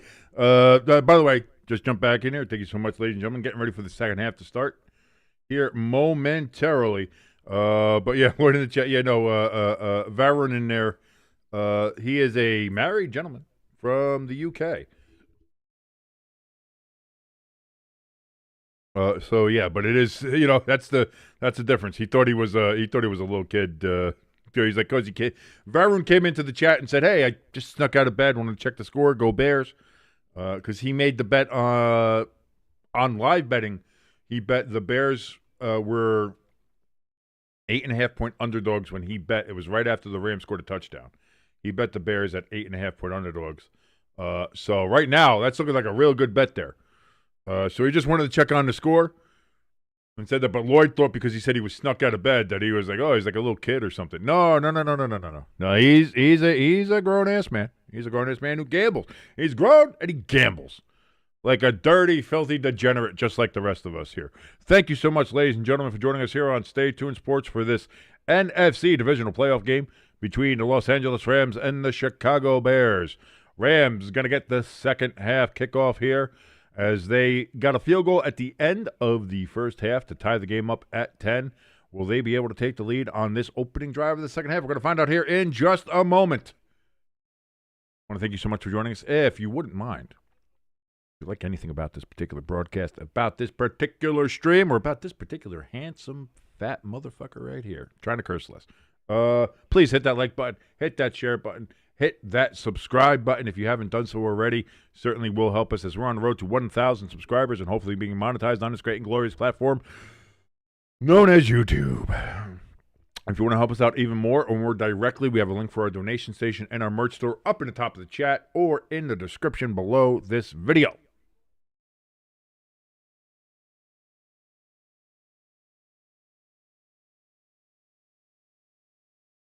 Varun in the chat says, game's so much fun.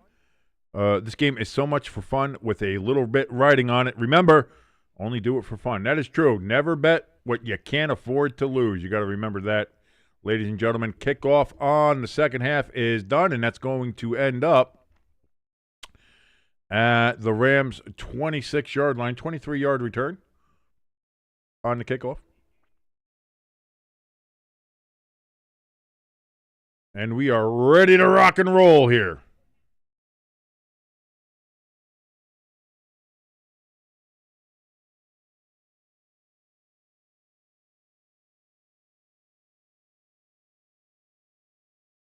Stafford under center here. First down, handoff to Williams, and he's going to knife his way for about 7 yards.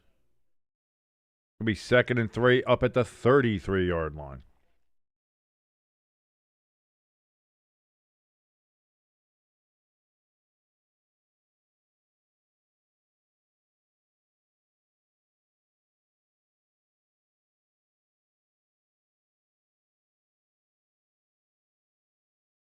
Second and 3. Stafford's going to be under center again. Again, it's a handoff, this time to Corum, and Corum's going to plow his way across the first down marker for a first down. That's what happens when you cross the first down marker. Move the chains. 1st and 10. The Rams at their own 39-yard line. There's Pepper Jack. Hi, Pepper Jack. Pepper Jack's excited. She ordered Panda again, second time this week. She's excited. She loves that Panda Express all of a sudden. Beef and broccoli girl. That's my beef and broccoli girl.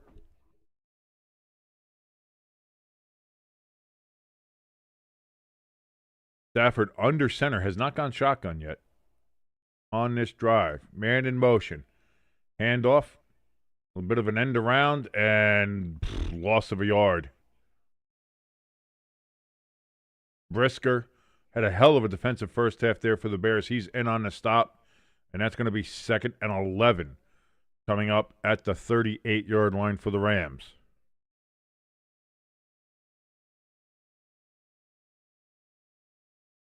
They're going to give him up to the 39. All right, whatever. I guess I'm terrible at spotting the ball.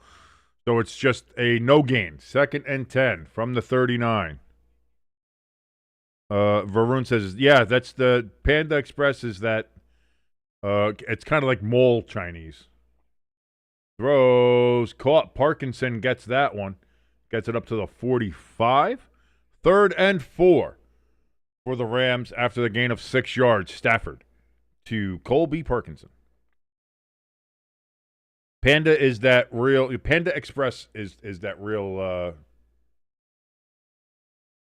old school American mall Chinese food kind of situation there. So yeah, not the best Chinese, but sometimes hey, you want it. I like some of the regular Chinese that you get, but Panda's not orange. Listen, you get the orange chicken and some rice. That's not bad. That's a good time right there. Play clock at 2. At 1, Stafford, they do just get it off. In shotgun, throws way off the mark, looking for Nakua, and that falls incomplete. And on a 4th and 4 here, they get 1 first down, and the Rams are going to have to punt. And the snow has started again at Soldier Field.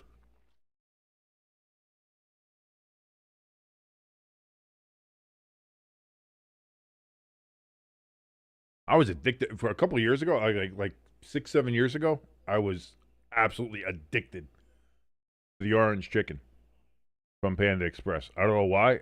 I went through a phase.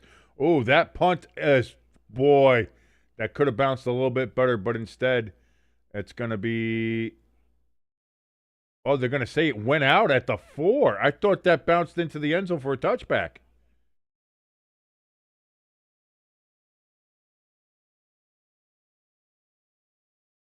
Let's see. It did. It did actually touch out of bounds. Oh, shit. So a real good coffin corner punt there from the Rams.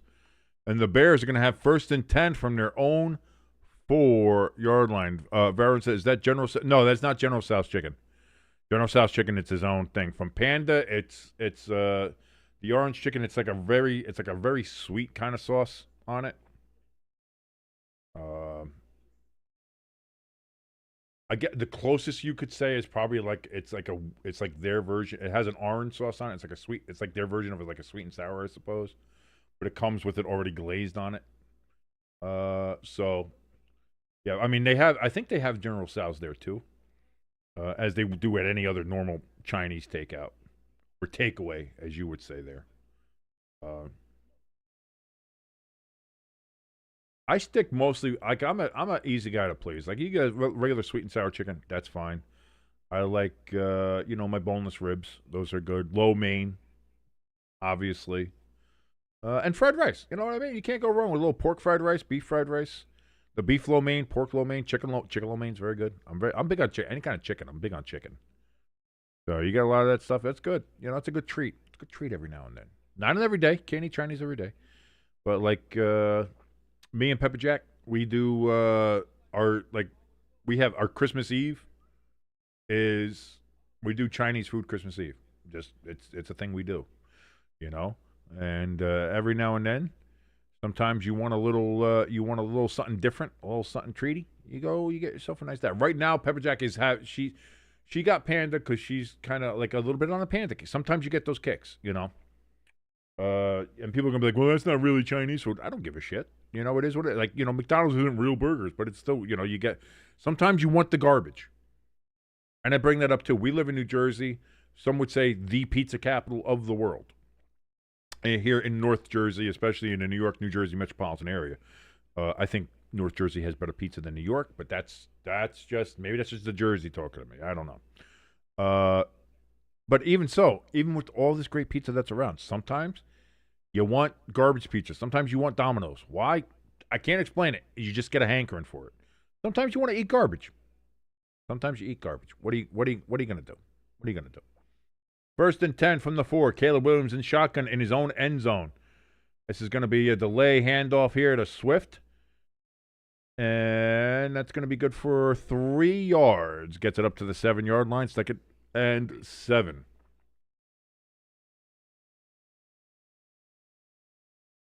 Pepper Jack in the chat says, it's like the McDonald's of the Chinese food world. Exactly. Thank you, Pepper Jack, for joining us in the chat. Great to see you. Do we have I don't think we have Nando's. I'll tell one of the greatest things that we had when we went over there, though, Caleb Williams throws. What a one-handed catch by DJ Moore. It's going to be a yard short of the first down. That the thing that you guys have over there, that is very good. Kind of reminds us of a Wawa or a Quick Check that we have over here. Dude, your guys' Greg's? The Greg's that you guys have over in the UK? Love that shit. What is it, like the sausage rolls or the other, like just the absolute garbage convenience store food from Greg's? Love it. What a treat that was over there. I enjoyed that. 3rd and 1. Bears are going to sneak this. They're saying they did cross the first down on the quarterback sneak with Caleb Williams, and they're going to say it is a first down.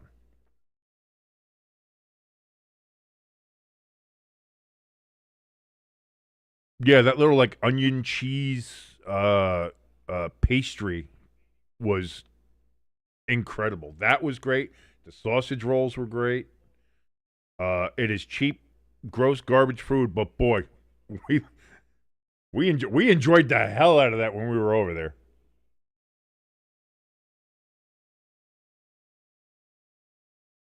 Ten minutes remaining here in the third quarter. Caleb throws on 1st and 10.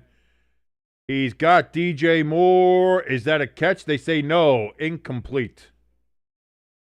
As he took a shot as he tried to catch that ball and falls incomplete.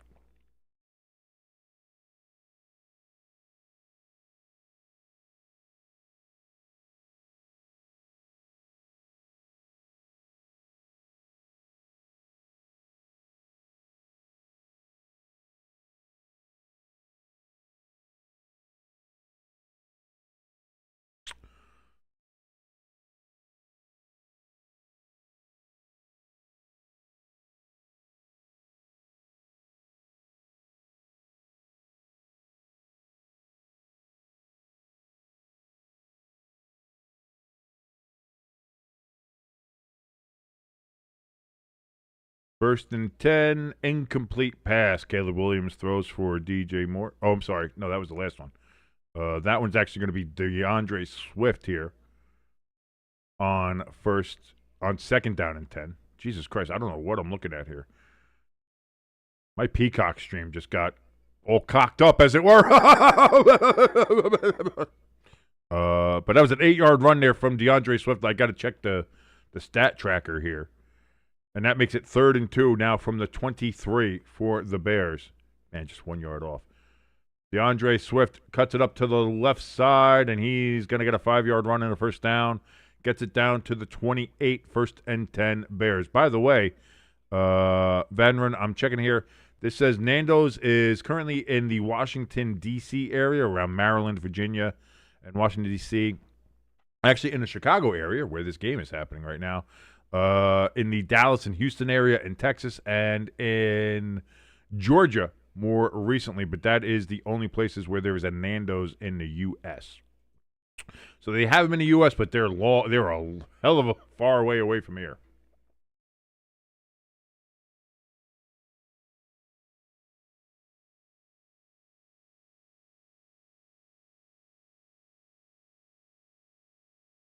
Everyone says the pot pie's here. I'm a big pot pie guy. I love pot pie.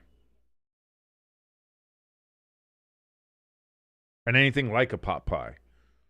Anything that resembles a pot pie. Like, dude, give me a shepherd's pie. Give me a steak and ale pie. Any of that kind of shit. I murder that shit. 2nd and 6. Caleb's going to roll out to his right, throws the ball down the field. Look, I don't think he got it, and it is incomplete. Looking for Colston Loveland, and it falls incomplete. 3rd and 6 from the 32-yard line for the Bears.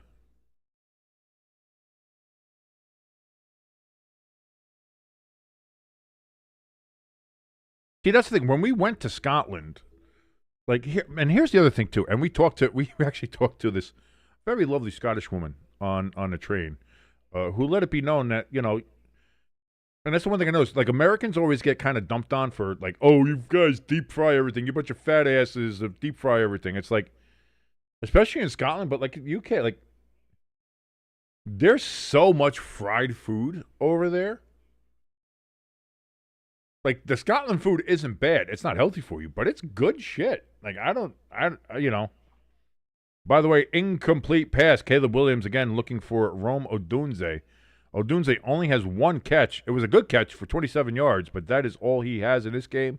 And the Bears, facing a 4th and 6, will have to punt the ball away. So both teams ending up punting on their first possession of the second half.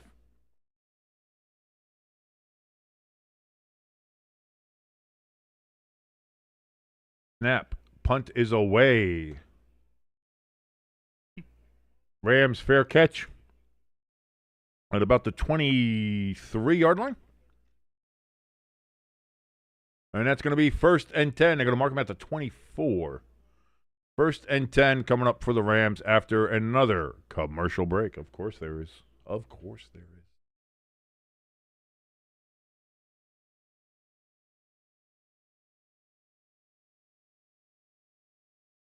But now I'm thinking about Greg's. Now I'm thinking about Popeyes. Now I'm thinking about Chinese food. My mouth is watering now. All of a sudden, I'm really hungry. I wonder why.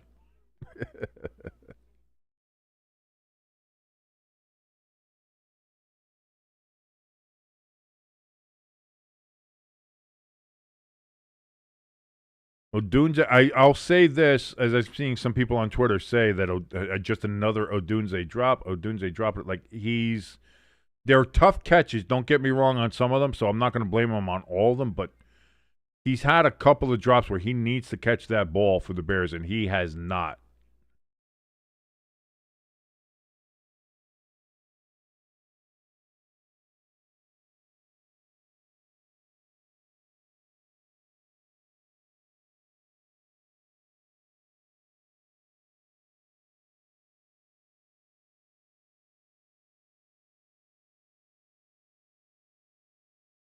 Nice little stat. I think ELS brought up this stat before. But yeah, C.J. Stroud joins Trevor Lawrence as the only quarterbacks with 4 first-half interceptions in a playoff game since the turn of the millennium, since the year 2000. So again, not a great game for C.J. Stroud today.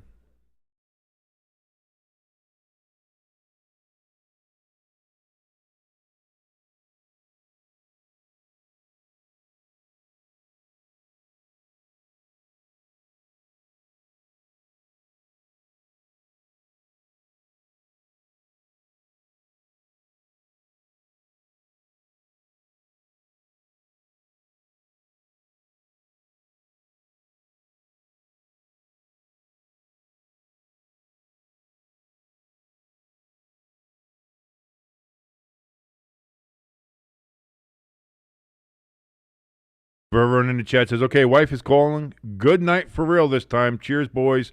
Go Bears. Enjoy the rest of your evening there, Veron. Enjoy hanging out with the wife, whatever that may entail. And I certainly hope that I certainly hope you have a great and fun and eventful rest of your evening as well, even if it is just a good night's sleep. Thank you for joining us, Venron, today, and have a great time. Oh, Stafford hit! Fumbles the ball, but recovers it as he's hit. Wow. But too bad your ass got sacked. 8-yard sack and fumble, but recovered by Stafford. And that's going to put the Rams back on their own 16. 2nd and 18 coming up.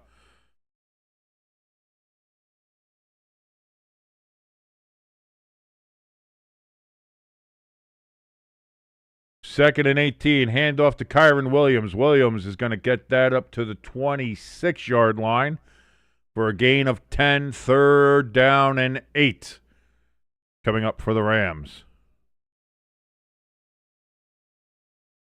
Nakua comes off the field here on this critical 3rd down.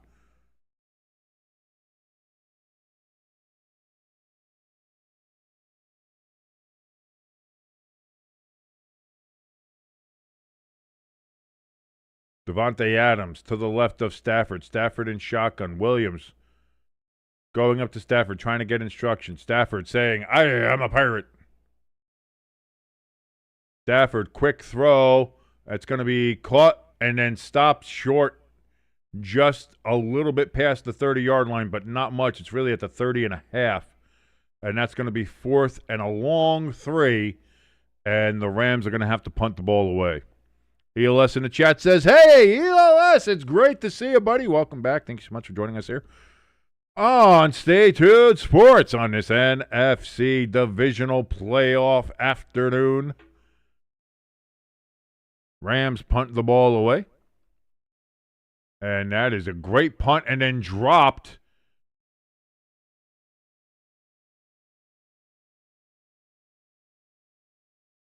Going to return up to about the 20. Where is it going to be? They're going to mark him at the 22.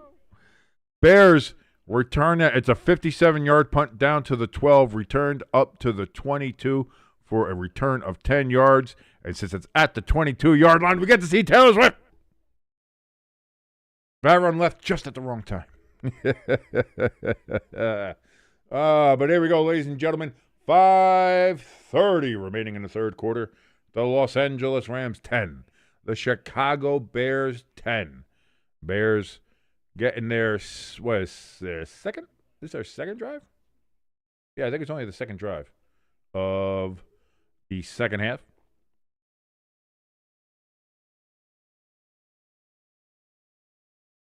Pepper Jack's got the heart emoji in the chat for Taylor Swift being up there. Pecan's got his Taylor Swift heart on emoji there for Taylor Swift being up there. We all love when Taylor shows up. We all love it. Like we said. By the way, if you're new here and are unaware of how we do things here, whenever there is a reference to a 22 or a 13, we throw the sweet, the beautiful, the lovely Taylor Swift up on our screen because we're big fans of Taylor Swift here. We really are. We do love her. Very much, very so. I wouldn't go as far as saying I'm a Swiftie. Those people are fucking psychotic. But I'm a fan. I'm a fan. And why wouldn't you be as well? ELS in the chat says, my brother says this game is going to be decided by who has the ball on the last drive in the fourth quarter. Maybe. Maybe it'll be overtime. Maybe it'll be 10-10 going into overtime. The way this game's going, that could be a possibility. Pepper Jack says, are you telling me the Bears have a chance? Not only do the Bears have a chance, it's currently 10-10, and, you know, they get the drive here now. They're on the 22. They're starting with good luck. Taylor Swift on their side. Is this the drive where the Bears take the lead? We're going to find out here soon, Pepper Jack. Pepper Jack says Seth Rollins is sweating right now. Yeah, no, Seth Rollins is not having a good time. He, you know, as anybody who's been a fan of a team in these kind of playoff games and situations, high stakes, this is never an enjoyable time. ELS says, I hope not. I want to see the Bears die. Jesus Christ, ELS, tone it down. You got to get about 15-20% off there, ELS. Pepper Jacket said, wow, ELS. Yeah, I was going to say.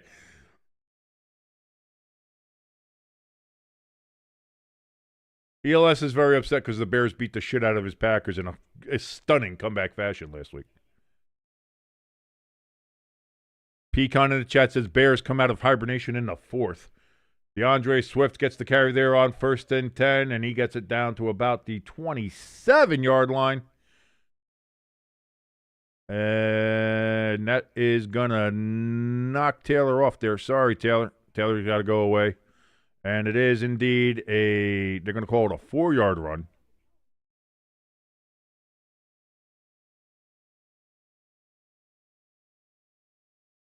Second and 6 coming up here for the Bears. Pepper Jack says, that's right, I was cheering for the Packers. Let it be known. It is known. DJ Moore takes the reception there, and that's going to be a first down, 8-yard pass from Caleb to DJ Moore. That was kind of a screen, threw it to him out of the backfield, and DJ Moore did the rest. First down and 10. Bears at the 35.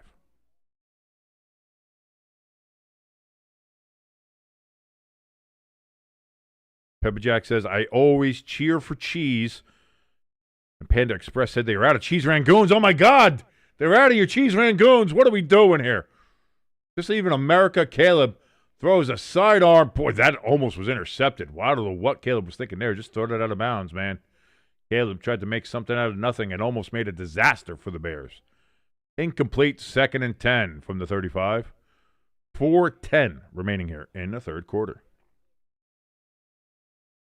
I can't do, there's something about, having fried cream cheese in a Chinese, I don't know. Cheese rangoon, I can't do it. I don't know. I don't know why. Call me crazy. I'm crazy. It's just one of those things I don't like.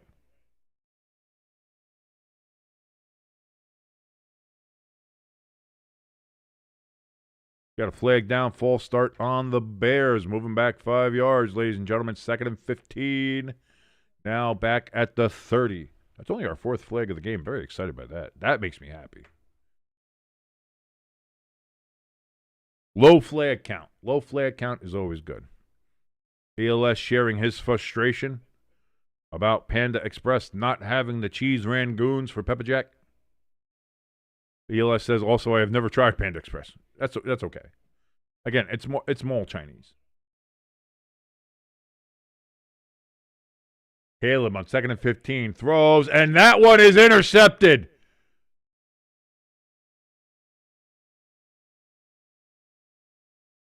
And that was a beautiful interception there. Just ran right up there, climbed the ladder, pulled it down, and now the Rams have the ball near midfield. Kobe Durant.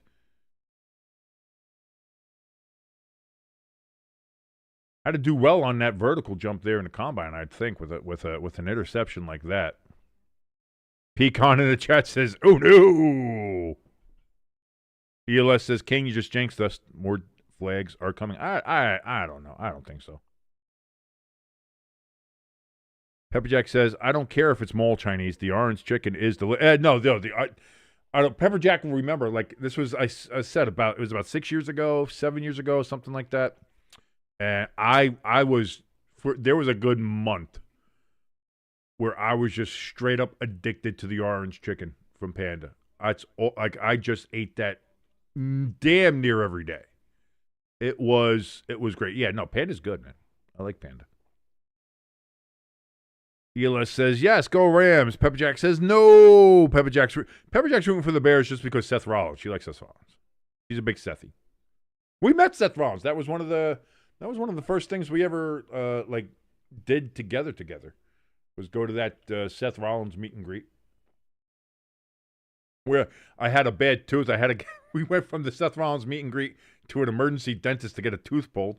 And then we went and watched a Marvel movie, I think. I think it was Ant-Man and the Wasp or something. Jesus. ELS says, yeah, you didn't know orange chicken? Vanrick didn't know orange chicken? Yeah, I'm surprised you don't know. It's like a slightly spicy, more sweet. You think of like a sweet and sour chicken, but instead of being sweet and sour, it's more like sweet and sour and spicy. Like that kind of situation. And it's just glazed all over the chicken. So it's like those little chicken bites that you would get like from a sweet and sour chicken, except it's got this covered, very sweet yet spicy sauce. Yeah, it's very good. Yeah, it's very. Pecan says kind of like sweet and sour chicken, but more orangey. Tastes like orange. The fruit, no, just the color. It's just the color orange. But yeah, dude, that's something you get that and just like a side of rice, and it's just like, mwah.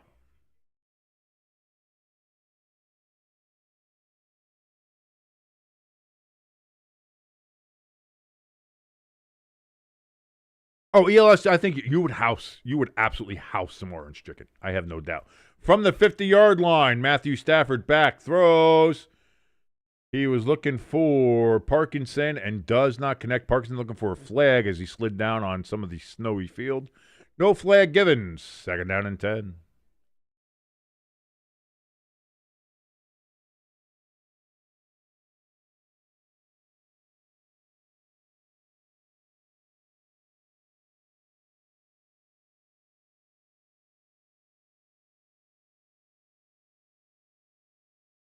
Stafford under center. He takes the snap. Play action. Steps up in the pocket. Throws. That is tipped as he throws. Incomplete. I'm going to say maybe Nakua was the intended target there, but that was double coverage. Falls incomplete. 3rd and 10 for the Rams.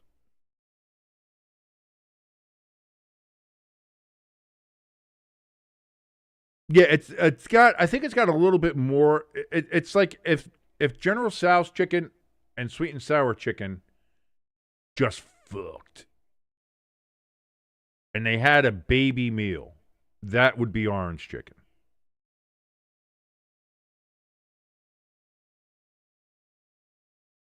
Third and 10, 3:53 remaining in the third quarter. Stafford back, throws off target. Not even close.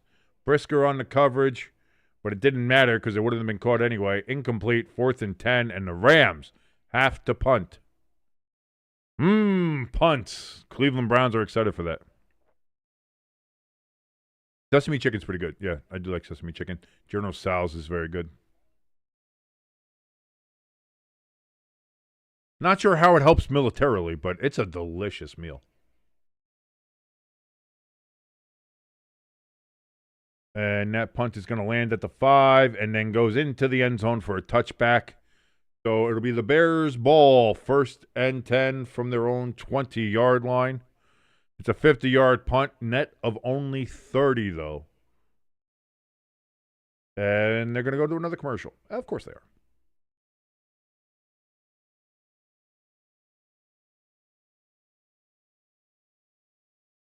Pecan says, I'm leaving Popeyes and I'm going to move into the Panda. A little bit of a conversation we had yesterday. What fast food restaurant would you want to live in if you had to only live in there for the rest of your life and only eat there for the rest of your life? Panda doesn't sound bad, man. If you're truly into the Chinese food, it's garbage mall Chinese food, but as I mentioned before, sometimes you just need the garbage. Sometimes you just want the garbage. Pepper Jack says, I think you'd like the orange chicken too, Wheel. I think you do that. Big fried rice guy? Yeah. Pork fried rice, beef fried rice, chicken fried rice, just regular ass fried rice, however you want to have it. Fried rice is delicious. I usually like my fried rice with some kind of protein. No veggies. You keep those goddamn onions, shoots, and all the other. Get them out. Get them out. I don't want them in there. Vegetables is the devil. Don't like them. You just give me some fried rice, some protein. Let's go. Egg fried rice, delicious.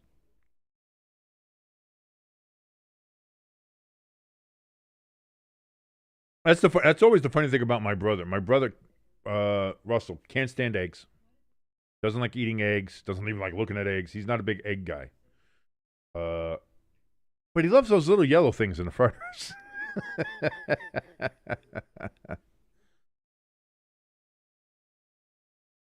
ELS says, question for everybody. If you were forced to live in one sit-down restaurant and you can only eat there, what restaurant? I already know this answer for Pepper Jack.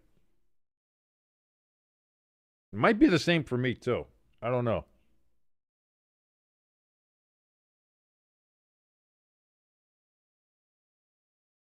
That's an interesting question. Because there's a couple of good ones out there. But that's an interesting question. ELS says, also, Pepper Jack, what about mango fried rice with shrimp?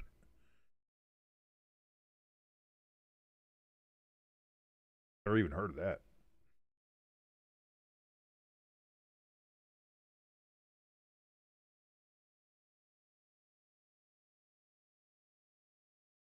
That's what I'm saying. I figured it was Olive Garden, and you might have to talk about like Chili's, obviously, Outback. I think there's a couple other ones there that you would want to look at.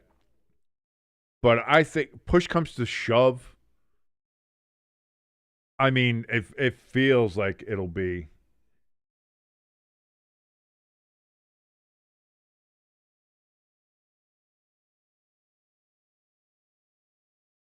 Luther Burden, by the way, with the catch for no gain. 2nd and 10 from the 20 for the Bears. Caleb's going to be under center. Oh, Longhorn's good. Longhorn or Texas Roadhouse is good. Monangai, he gets the handoff here. That's going to be about an 8-yard gain. It's going to be, they're going to say only 7, so 3rd and 3 upcoming. I thought, 3rd and 2, this says. I was going to say, I thought I spotted it right. Fuck you, Tarico. They say 3rd and 3 there. This says 3rd and 2. The stat tracker says 3rd and 2. NBC says 3rd and 3. Let me see what it looks like to me.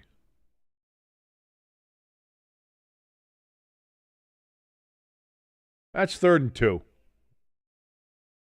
That's 3rd and 2.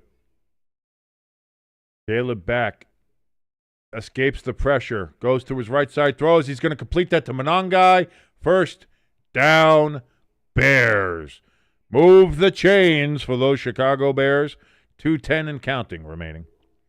That's going to be down at the 37-yard line.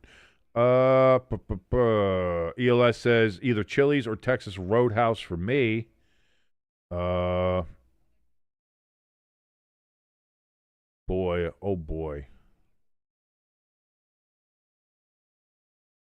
Oh, Chili's got rid of their fried onion pedal? Oh no. That's a demerit. That's a demerit.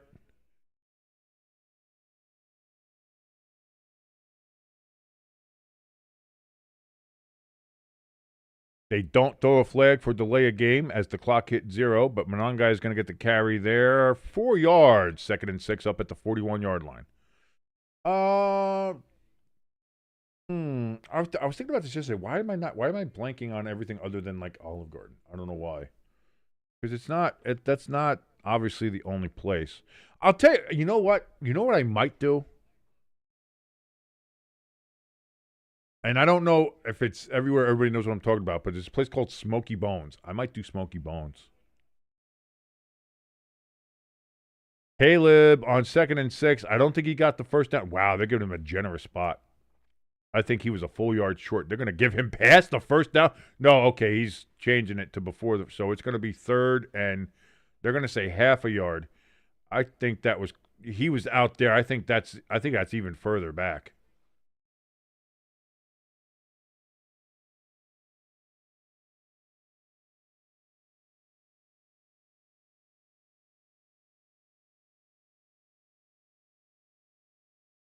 Okay, so they do have Smoky Bones out there, at least for some of you guys, yeah. Talking about a place that's all meat all the time, got beer on tap, ready to go. Yeah, that's ribs, steak, chicken. Oh, Monangai's going to get absolutely stuffed. And that's going to be that is a massive loss.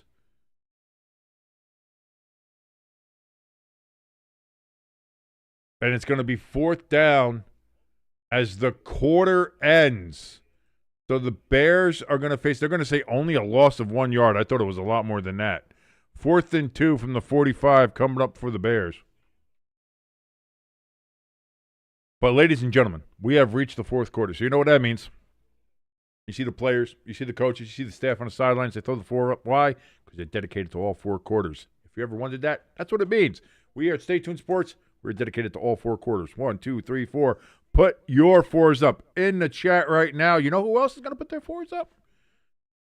Yeah, of course it's going to be Taylor. Of course it is. You know that. You know that's how we do that. Taylor's throwing the 4s up. You can throw the 4s up however you want to. Roman numerals, 4 tally marks, superscript 4, bold 4, emojis. Don't care how you do it. Get the 4s up in the chat to show you're dedicated, just like we are, to all 4 quarters here. And it's going to be an interesting one. 10-10. 4th and 2 for the Bears on their own 45-yard line when we start the 4th quarter. Big decision coming out right out of the gates in the 4th quarter. So we're going to see Pecan. Of course, he puts his 4 Taylor Swift heart on emojis there in the chat.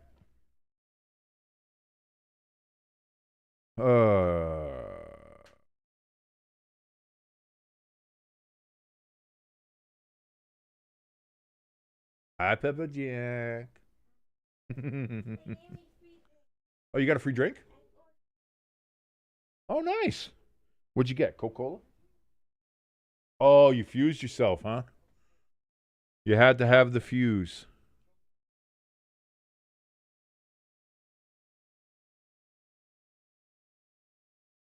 ELS says the closest Smoky Bones to me is in Lansing, Michigan. Well, it's not that close then, is it? The closest one to me, I think, is in Wilkes-Barre in Pennsylvania. So that's a far ways from me right now.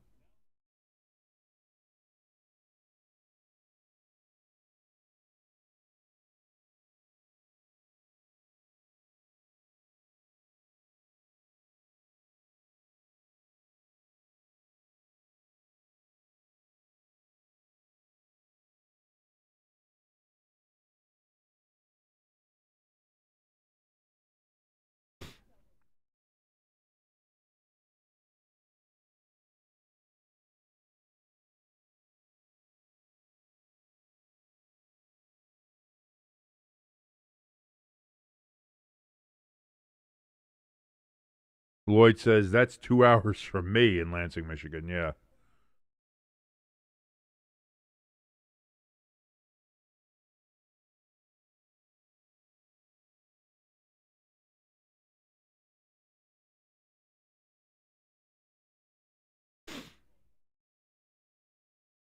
Oh, there's a Smoky Bones in Ronkonkoma, New York, but I'd rather make the trip to Wilkes-Barre than go to goddamn New York. And the Bears, they are not going to go for it. They are just going to straight up punt it on 4th and 2 from their own 45, and that is going to be fielded inside the 10-yard line for the Rams.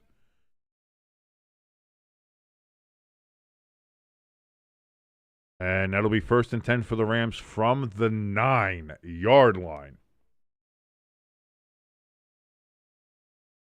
But that's the thing. Smoky Bones is just, do you like meat? Are you a person that likes meat in your mouth? Then you're going to love Smoky Bones. And you will, Taylor's still up there giving us the 4. Thank you, Taylor. We're letting everybody know it is the 4th quarter and to be dedicated for all 4 quarters.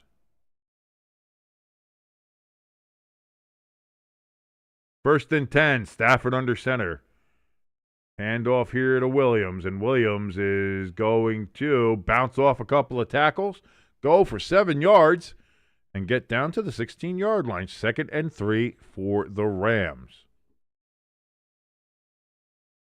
Kyron Williams has 8 carries for 41 yards in this game, plus a touchdown on the ground.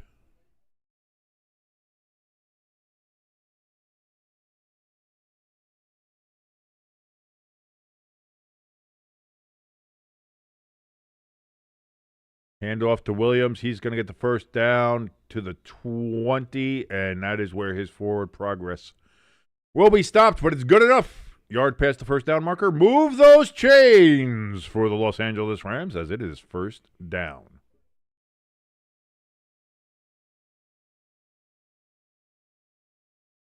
ELS excited coming up on Friday and Saturday. The rivalry of Northern Michigan, as the Northern Michigan Wildcats are going to take on the Michigan Tech Huskies in a hockey back-to-back.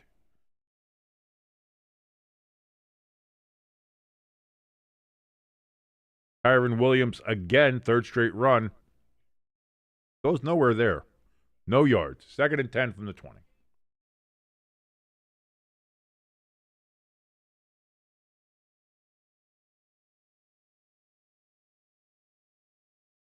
Bears look like they're showing pressure. They're coming after Stafford, but it's going to be caught by Parkinson. He's going to get to the 40, to the 45, to the 50, down to the Bears. 45-yard line. That's going to be a 35-yard gain. Colby Parkinson.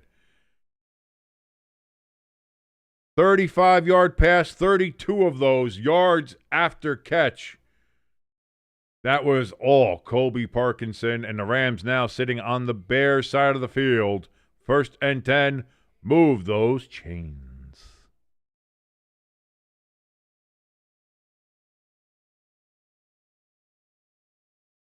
Stafford, that's going to be a handoff to Williams, and he kind of gets Supermaned there. Falls forward, gets 4 yards. 2nd and 6 from the 41.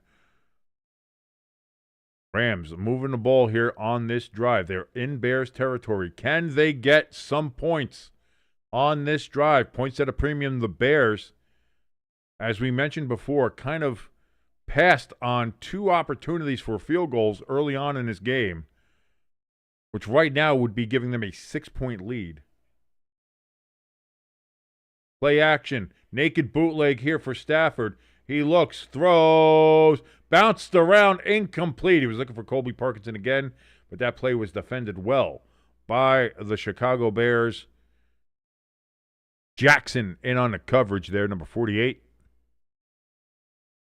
And with that incomplete pass, it is now 3rd and 6.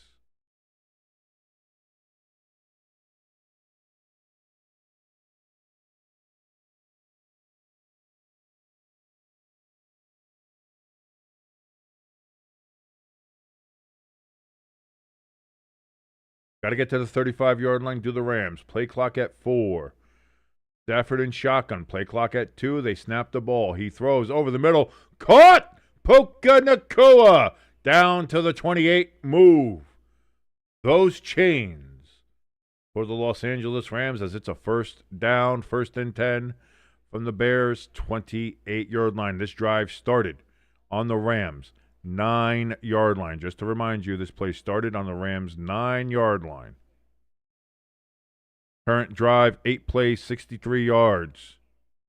Stafford throwing this ball. He's just throwing that.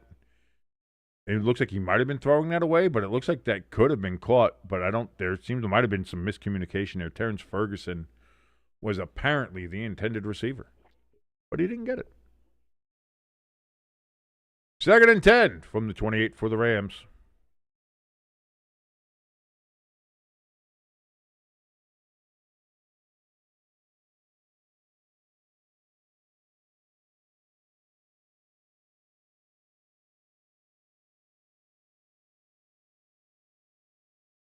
$11:18 remaining here in the 4th quarter. Stafford takes the snap. He looks, throws over the middle. That is going to be caught. Oh, no, is that picked? It was Davante Adams was the intended receiver.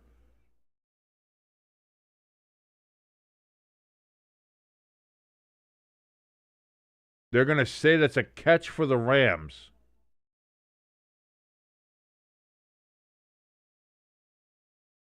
And now this is going to bring up Buffalo and Denver yesterday. Is this a catch? Is he down? He's down.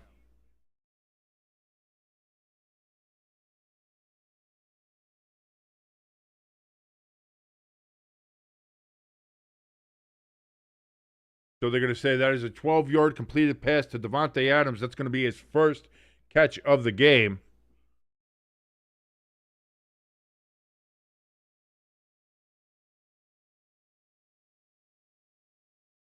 And it looks like Davante was a little, because he kind of got twisted up in that play too.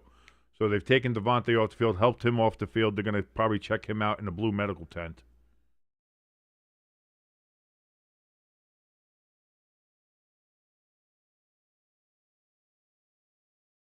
And that's it. There was a timeout for the injury to Davante, not necessarily for the review, but it's giving them time for the review.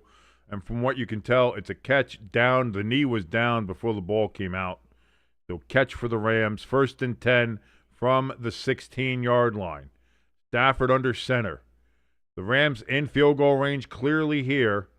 Brisker showing blitz. He gets picked up. Kyron Williams gets down to the 12th.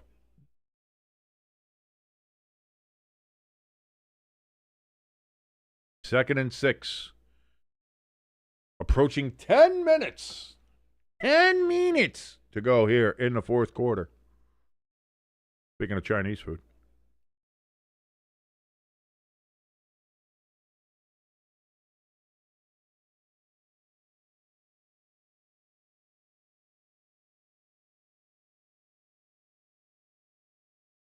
Hand off to Kyron Williams. He's going to battle his way, be about half a yard short of the first down.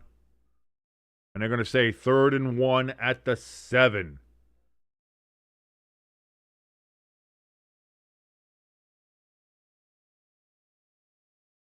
Play action to Williams. Stafford looks for the end zone, throws, knocked away. Incomplete.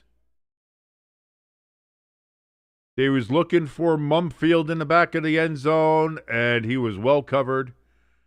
And no good. Rams take the points. Points are at a premium here.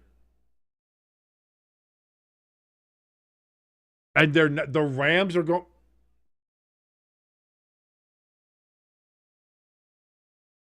If they get the touchdown, it's fine, but I still think it's a bad decision. I think this is a bad decision. Take the points. In this game where points are at such a premium, take the goddamn points. What are you doing?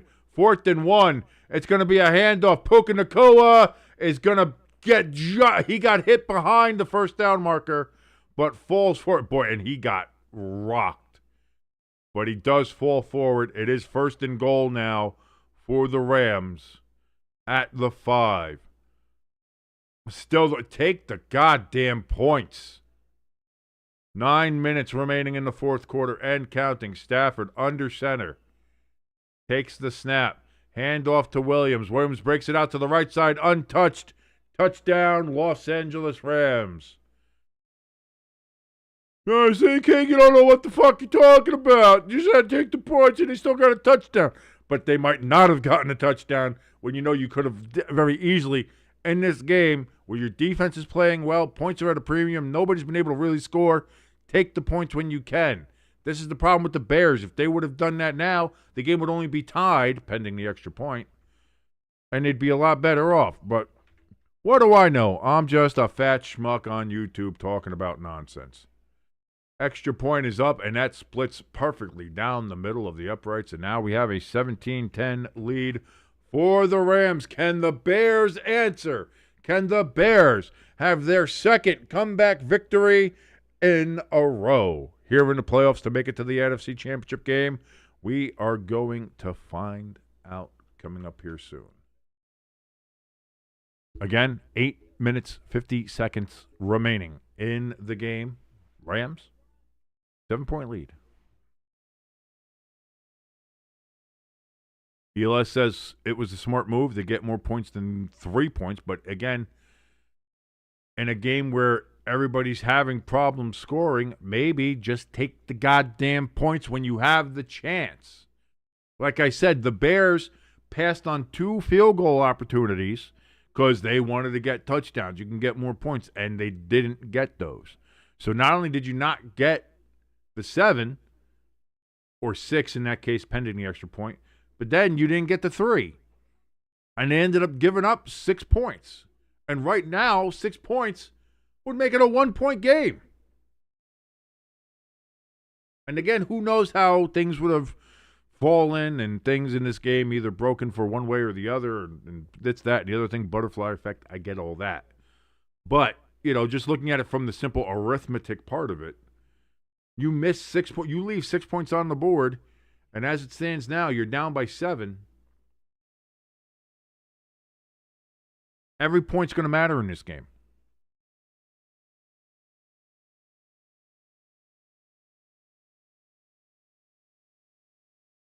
And that part was kind of, I was like, oh, it's early in the game. You don't think it really matters. You think, we'll see if we can get an early lead and do kind of stuff like that. But then you get to this part of the game, and then you look back, and it's like, oh, shit, those points were important, and you left them on the board.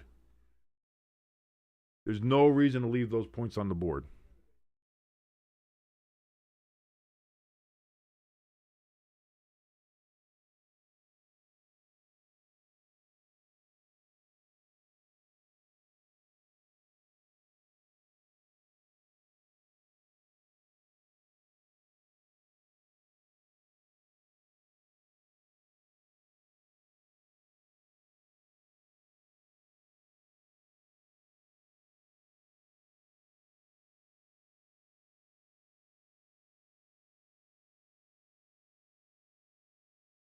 So let's see what the Bears can do here. Kickoff coming, and the kickoff is away. This is going to be fielded at about the 6-yard line. Return to the 15, to the 20, 25, 30, to the 35, to the 36-yard line. First down, Bears. In fairly good field position at their own 36-yard line. ELS says, but it's Ben Johnson coaching the Bears, King. He has Dan's Big Bull's brain.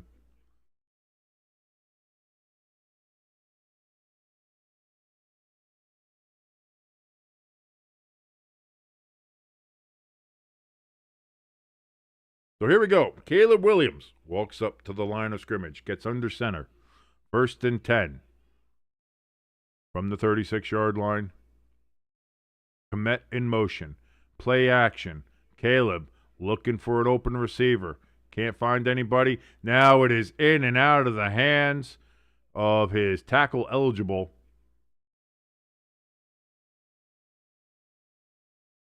Benedict. Drops that, incomplete.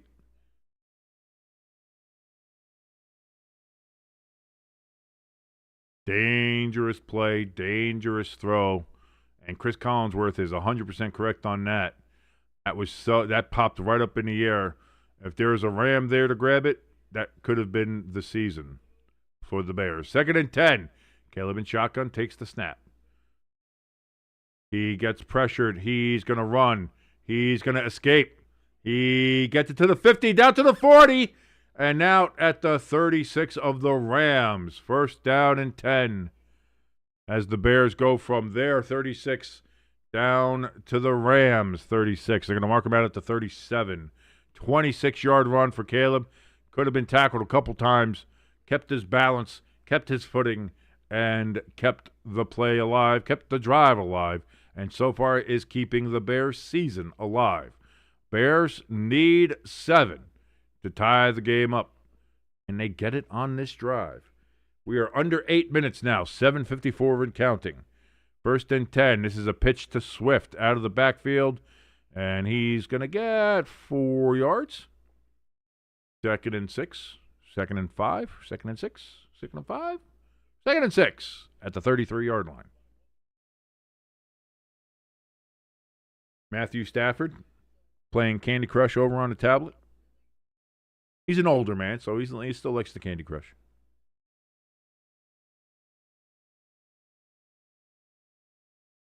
I'm big into word games, like the crosswords.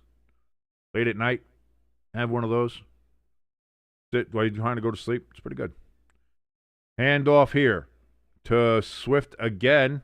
He's going to get it down to the 29-yard line. And that's going to be about 2 yards short. So gain of 4 yards on 2nd and 6. 3rd and 2.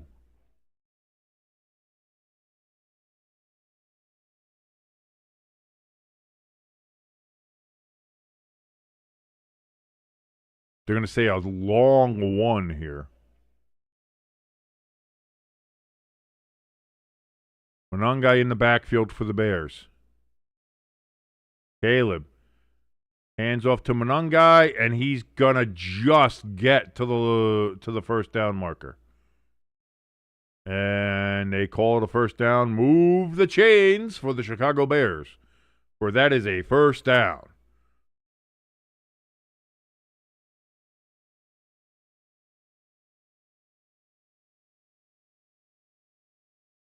ELS says, that's the thing. Rams forgot about Caleb Williams able to run. That's true. Pecan in the chat says, move them chains. And they do. 1st and 10 for the Bears at the 26-yard line. Caleb back. He's looking. He still can't find anybody. He then throws. He had Loveland incomplete. He was well covered. Incomplete. 2nd and 10. Rams defense really clamping down on the Bears receivers. Caleb unable to find anybody open here on these last couple plays on this drive.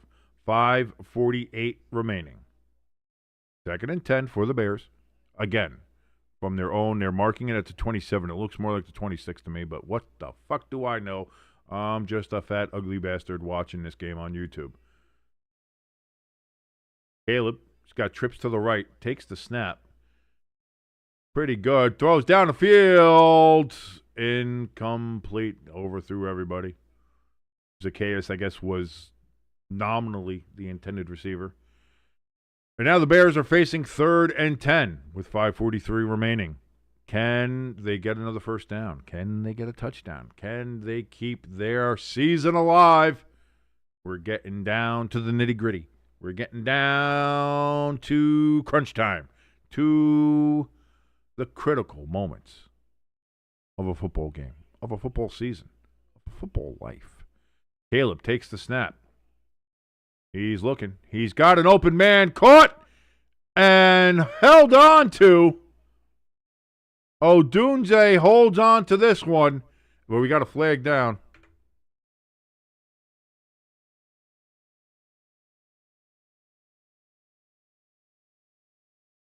Personal foul, roughing the passer on the Rams. Oh, no. And the officials have been very judicious with the flags in this game. The Rams already got away with one roughing the passer call early on in the game when they got 2 hands to the face of Caleb and they didn't throw a flag. That time, he was hit a little late after he threw the ball, and that's by Verse. And they're going to say that that's a penalty, so that even moves it closer, and it's 1st and goal for the Bears at the 5. Pecan says, hell of a catch. Caleb under center. Little bunch formation to his left. Here's a pitch to Swift. Swift is going to get down to the 3-yard line. 2nd and goal from the 3, gain of 2. We are now under 5 minutes to play in the 4th quarter. Bears knocking on the door, looking to tie the game.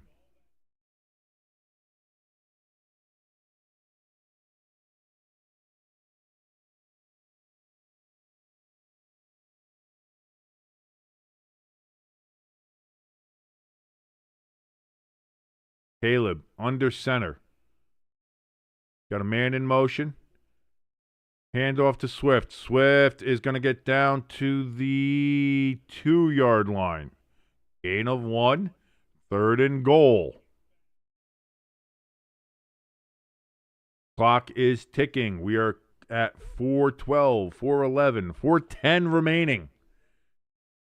As you might be aware, this would be considered squeaky bum time. Bears now go with a full spread. Caleb in shotgun. Swift in the backfield with Caleb. Loveland in motion. Handoff to Swift again. He's going to try to go, and he tried to hurdle and did not. He is stopped at the line of scrimmage. 4th and goal from the 2. Oh, baby. Oh, baby. You got to go for it, obviously. Now the time for field goals is over. Now you have to go for it. If you had kicked field goals the whole time, maybe you kick a field goal here. But instead, it is 4th and goal from the 2. The Bears are not able to punch it in yet. Are they going to be able to punch this in from the 2-yard line? Caleb in shotgun. Takes the snap. He's back. He's looking to throw. Throws over, and it's almost intercepted, but falls incomplete. Turnover on downs. The Rams have it at their own 2, 1st and 10. Los Angeles Rams with 3:03 remaining. Oh, this could be disaster class for the Bears. Seth Rollins may not be happy. Bears have all 3 timeouts. If you're a Bears fan, you have to look at it from maybe that situation. You have all 3 timeouts plus the 2-minute warning, and the Rams are down on their own 2. If you can keep the Rams to like a 3-and-out, that means that they're going to be punting from inside the 12-yard line somewhere. You're still okay. But if you're the Rams, you're looking at this. Run the ball, get the yards, move the chains. That's all you got to do. Move the chains. 3 simple words, hard to do, but if you do it, you've punched your ticket to the NFC Championship game in Seattle. Move the chains. That's all you got to do. That's all you got to do. Easier said than done, but that's all you got to do.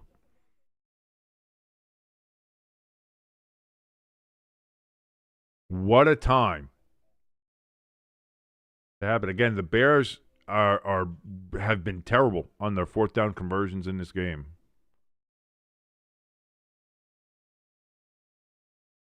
Pecan says, congrats, King, on the Rams. I did pick the Rams. Pecan trying to do he's trying to do the reverse psychology there. He's trying to do the jinxing. ELS says, Pecan has enabled his jinx. Will it be super effective? Or will it not be effective? We're going to find out here.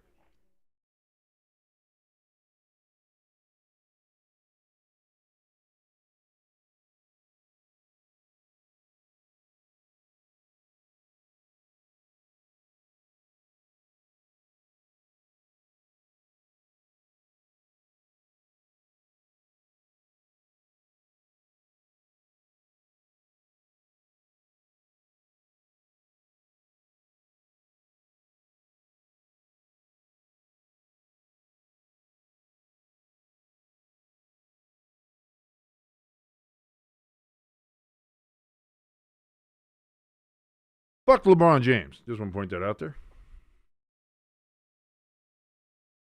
Pecan says the Bears have given me no choice.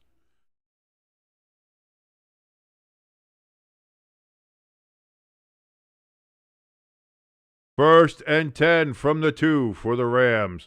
Hand off here to Kyron Williams. He's going to get 2 yards to the 4-yard line.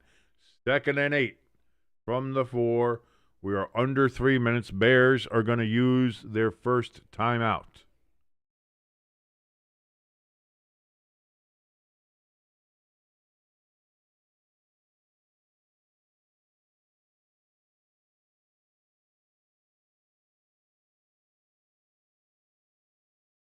Highlight music for NBC, man. Kind of dig it, man.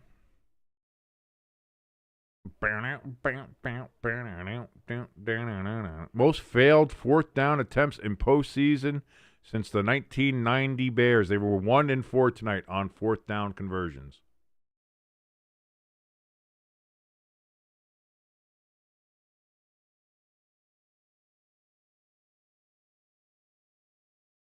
Stafford, he's going to hand it off to Williams. He's going to pull it up the right side and get a first down.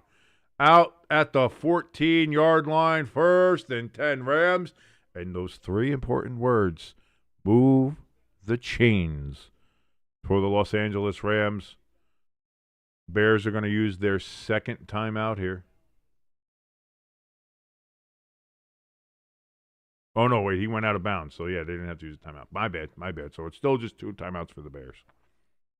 If you're the Rams, you want to stay in bounds as much as you can now. You want to be some clock suckers here. Nakua in motion. Stafford hands off here to Williams, and that's going to be a loss of 2 yards.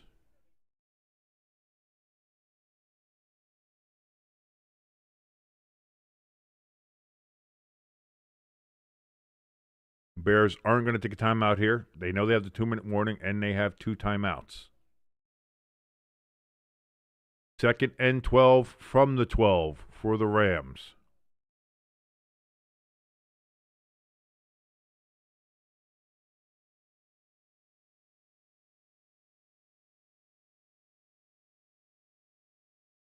Under center is Stafford. Another handoff here.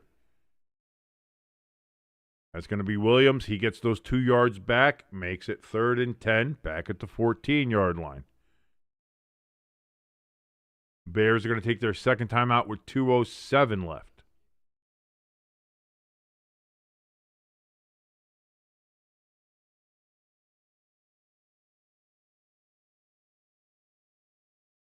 If they can stop the Rams from getting a first down here, you're talking about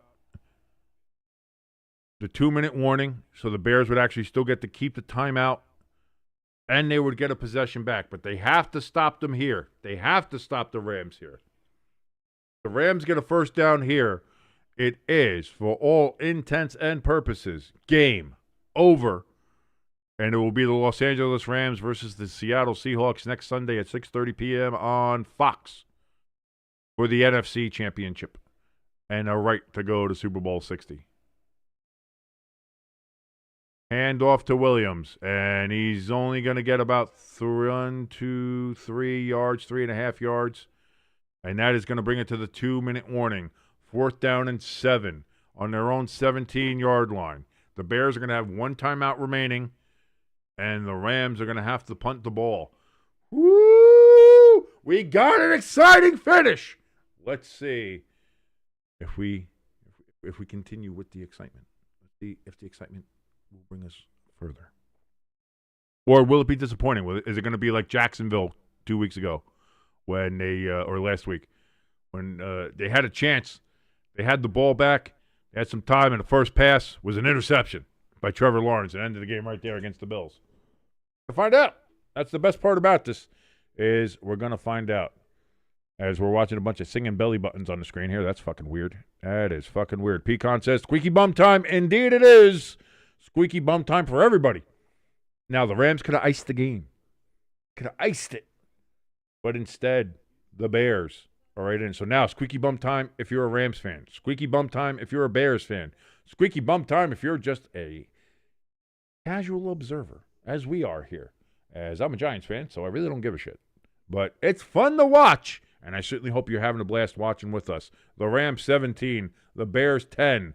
2 minutes to go in the game. And the Bears will be getting possession as the Rams have 4th and 7 from their own 17. Will the Bears be able to get a drive here? Get a touchdown? And then, here's another question here.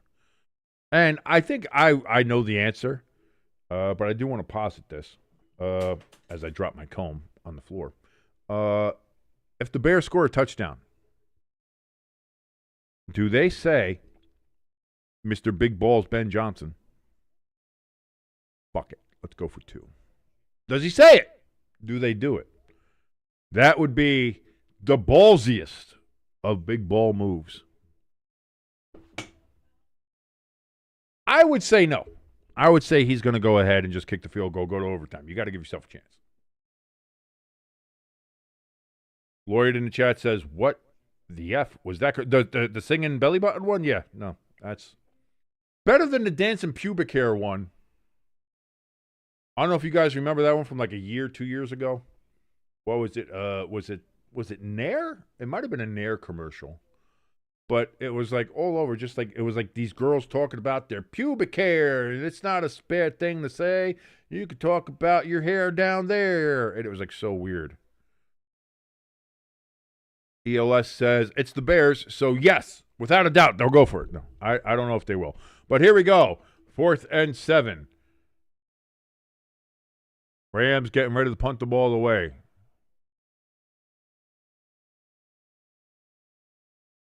And the punt is away. Where the hell is that? That's going to drop at the 50. And that's, oh my, what a terrible kick. Of all the times, and he's been kicking the ball well this game. Has the Rams punter Evans, but that one goes out at the 50. A 33-yard punt, and the Bears are set up. 1 minute and 50 seconds remaining after the punt. 1st and 10 from the 50. 50 yards to glory for the Bears and Caleb Williams. Can they do it?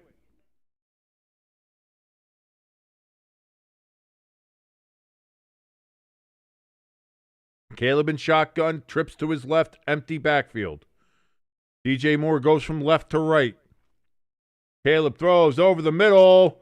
Oh, he had it. Luther Burden had it in his hands, and he dropped it. Incomplete, 2nd and 10. 1:45 remaining.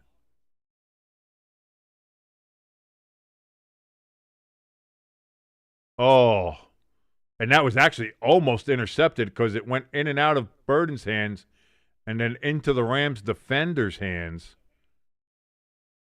2nd down and 10 from the 50. Caleb in shotgun takes the snap. Looks, throws. That one's going to be caught. That's Colston Loveland down at the 32-yard line. 1st and 10, Bears. Hurrying up to the line.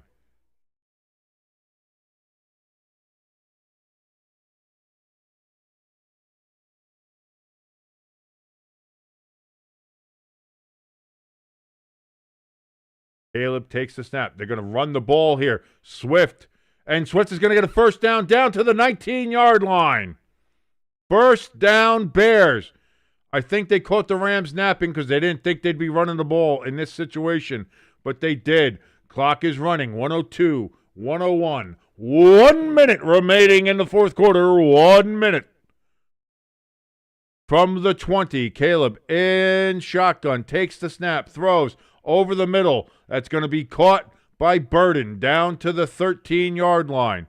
Second down and 4. They actually mark him at the 14. 6-yard pass, 2nd and 4 at the 14. Caleb in shotgun. Throws towards his right, and that's going to be incomplete. Stops the clock, 31 seconds remaining in the fourth quarter. 3rd and 4 for the Bears.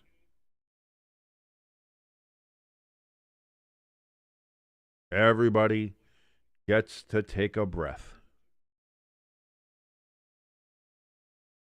Caleb Williams, 18 of 35, 211 yards, 1 touchdown, 2 interceptions. Play clock at 10. Caleb sends Cole Kmet in motion. Takes the snap. Surveys the field. Throws towards the end zone. Out of the back of the end zone. Overthrows everybody. Incomplete. And now here it is. Do or die. 4th and 4. The Bears have 1 for 4 on 4th downs in this game. They have converted 1 4th down out of 4 opportunities. If they go 1 for 5, the game is over, and the Rams will be going to the NFC Championship game. And the Bears convert on this 4th down. Can the Bears convert on this 4th down? And the Rams are going to use a timeout to let them ruminate, to let them think, and to survey their own plans to see if they'll be able to stop the Bears from moving the chains. The Bears on the 14-yard line. They have 1 timeout in their pocket.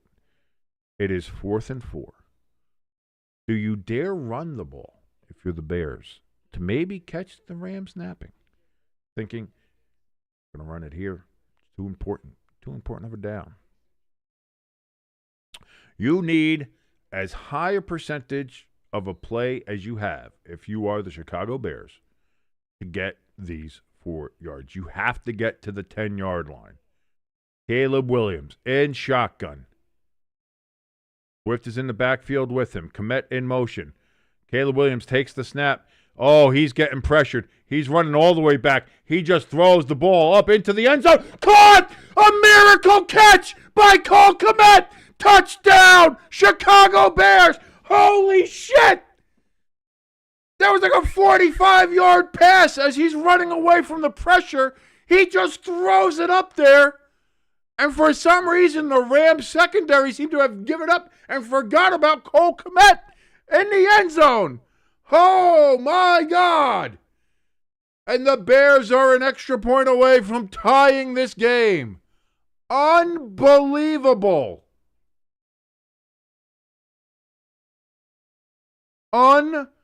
Unbelievable. Extra point upcoming. Snap, hold, kick. It is up and it is good. And the Bears have tied the game. I don't even know what to say. I don't even know what to say. I thought, boy, he's just running for his life. He's running 25 yards behind the line, 30 yards behind the line of scrimmage. He was back at the 40 when he let that ball go.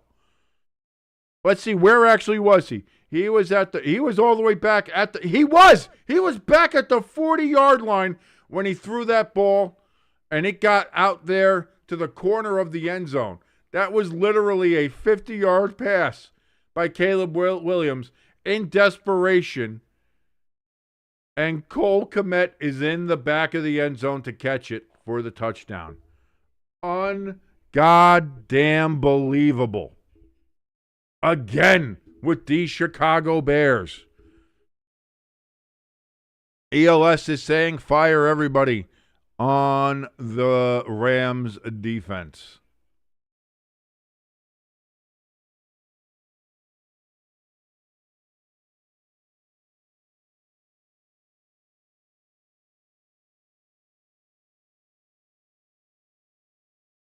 Whoo, doggy.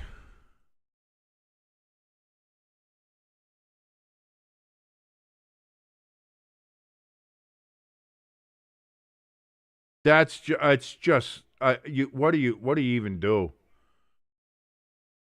Rams return the kickoff here down to the 31-yard line. Or 20. I don't even know where they are. I'm still apoplectic, man. I can't.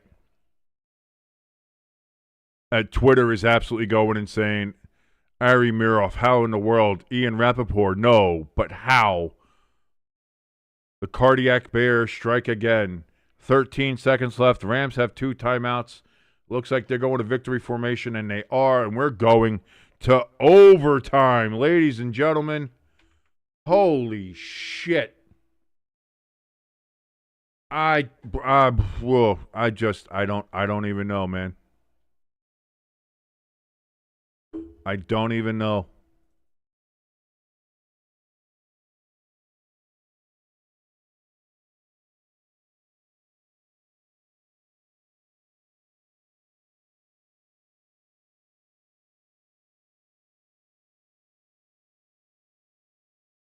Oh. Lloyd says Taylor comes out. Why? I don't know if Taylor's coming. But guys, by the way, put the 5s up there. Oh, is that why for the quarter change? I know Taylor only has a 4. Well, get the 5s up because we're going to overtime. Dedicated for 4 quarters.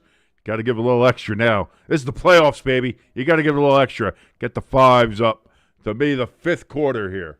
15-minute quarters. Each team will have the opportunity to possess the ball unless the team kicking off to start overtime scores a safety or defensive touchdown on the receiving team's initial possession. Team leading after each has had the opportunity to possess the ball wins.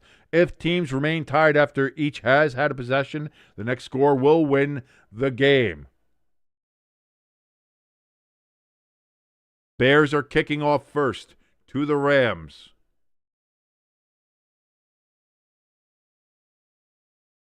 So there we go. Overtime's getting set. Bears are going to kick off to the Rams. The Rams will get the ball first here. Both teams get 3 timeouts back. It's going to start as if it's first quarter timing rules.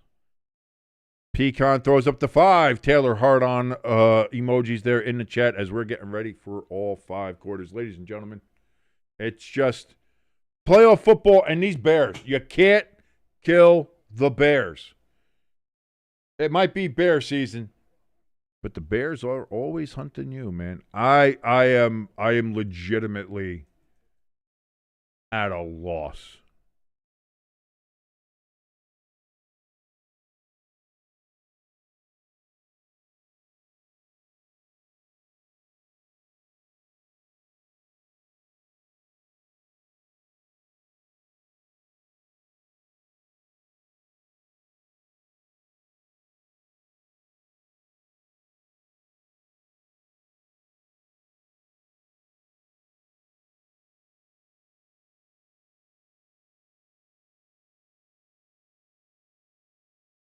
On Twitter, the Bears, at long last, have brought a gun to a gunfight. This kid is so good. He has the goods.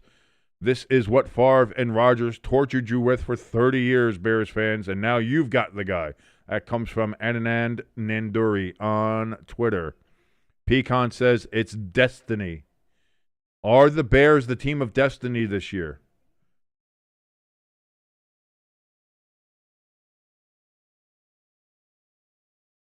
Our favorite communist, Mike Florio from Pro Football Talk, says Caleb Williams has 2 of the greatest throws in NFL postseason history, and he has played in only 2 career postseason games.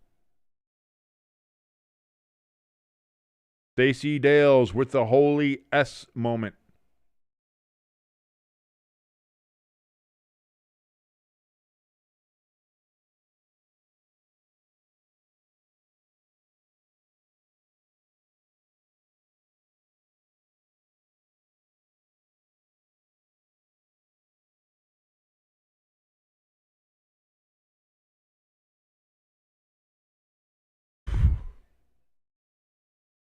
Football, baby.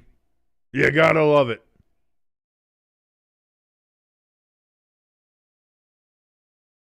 You gotta love it.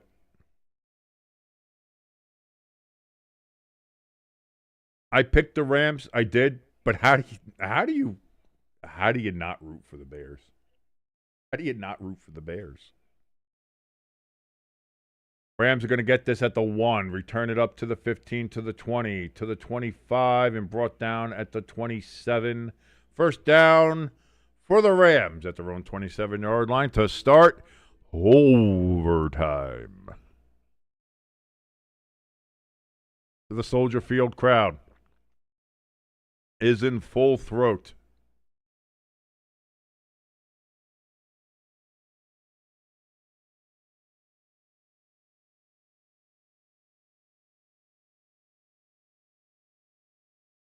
Stafford under center. Takes the snap. Handoff here to Williams. 1st and 10. He's going to cut upfield, and he gets it to the 34-yard line. 2nd down. After a gain of about 8 yards. Never mind. I'll shut the fuck up. 8 yards. 2nd and 2.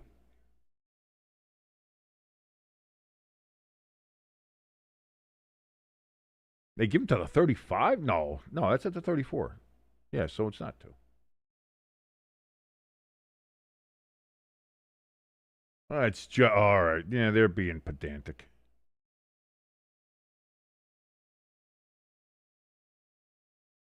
Yeah, NBC saying 2nd and 3. Yes, I'll go with the 2nd and 3.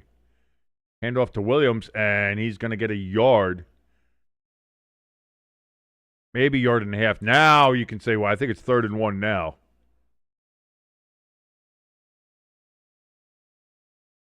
Pecan in the chat says, just tackle him.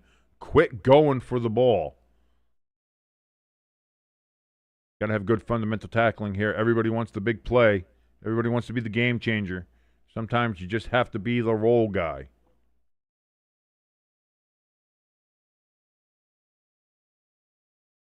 Stafford under center. Puka in motion.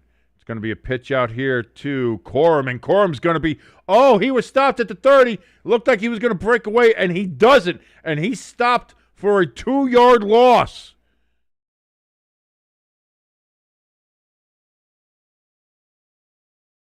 They had Corum for like a 5-yard loss. Then he broke away. I was like, he's going to break away from that. But the Bears were able to swarm, and they got him. They say only a 1-yard loss, 4th and 2, back at the 35. And the Rams have to punt. Oh, boy. All the Bears have to do is get in field goal range now. Punt is away for the Rams. And this is a beauty of a punt. Could have used that back at the end of the 4th quarter there. Los Angeles Rams, Duvernay. Bear catches that, and that is going to be 1st and 10 for the Bears from their own 16-yard line. Bears just have to get in field goal range.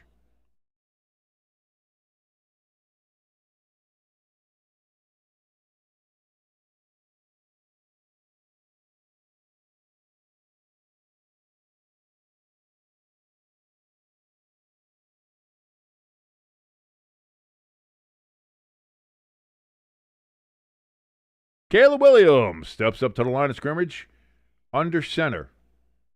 DJ Moore in motion to the right. Fake pitch out, naked bootleg for Williams. He looks, then he just dumps it off to Komet. Komet is going to get a 1st down. That's a gain of 11 on 1st and 10. Move the chains for the Chicago Bears as they get it up there to the 28-yard line. They say a gain of 12.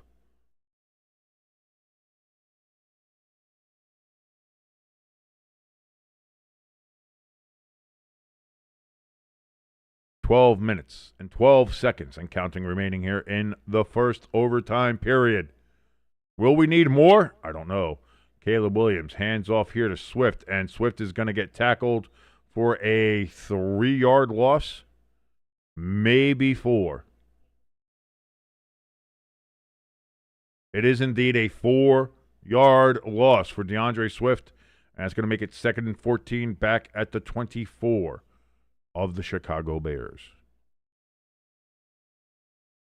Caleb Williams now sets up in shotgun.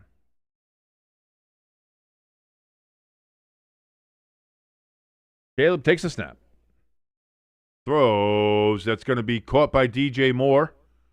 He gets that past the 30-yard line. Going to look at about the 32, 33. They're going to mark him at the 34. Wow, they're giving him some yards there.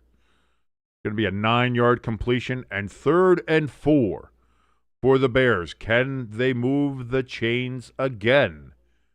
Or will they have to punt the ball back to the Los Angeles Rams?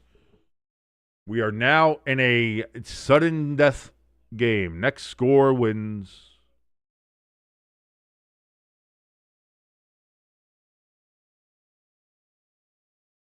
Trips to the left, but now DJ Moore in motion to the right. Caleb can't find anybody. Rolls out to his right. He's going to pull it down and run and gets the first down. Caleb Williams moves the chains himself, takes the hit, but it moves the chains. First down, Chicago Bears at the 38-yard line. That was all Caleb Williams.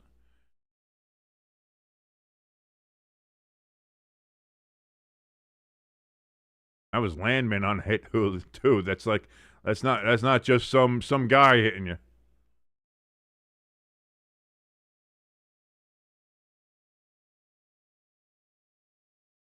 Monungai, the running back. Play action. Now he's going to throw it to Monungai out of the backfield. Monungai gets it to the 44-yard line. And they're going to say that's a 6-yard gain for Monungai and the Chicago Bears. 2nd and 4 coming up.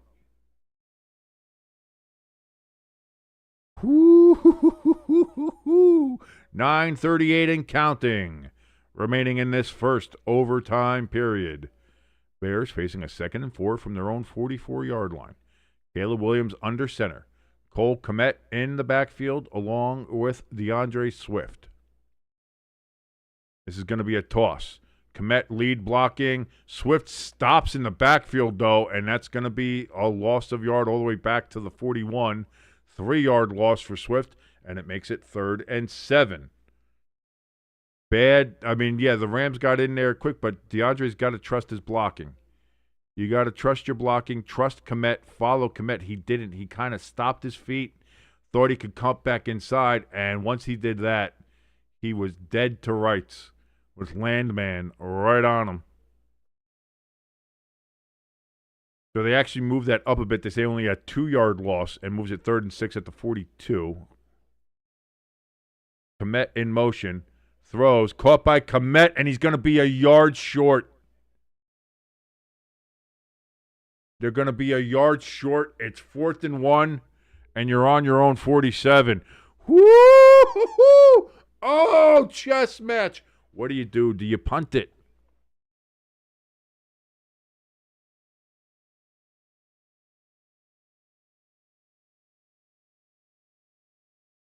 Bears are going for it. Whoa, this could be the game right here. Bears don't get this. The Rams are going to be a fart away. Caleb Williams, quarterback keeper, gets it to the 50. Say it with me, ladies and gentlemen. Move the chains.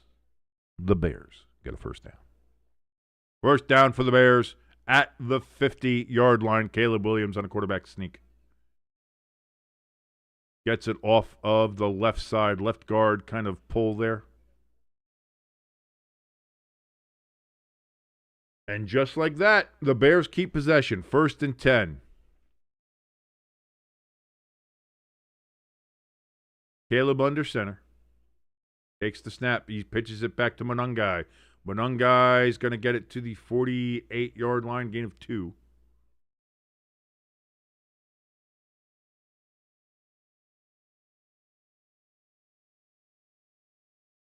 .708 and counting remaining here in the first overtime period.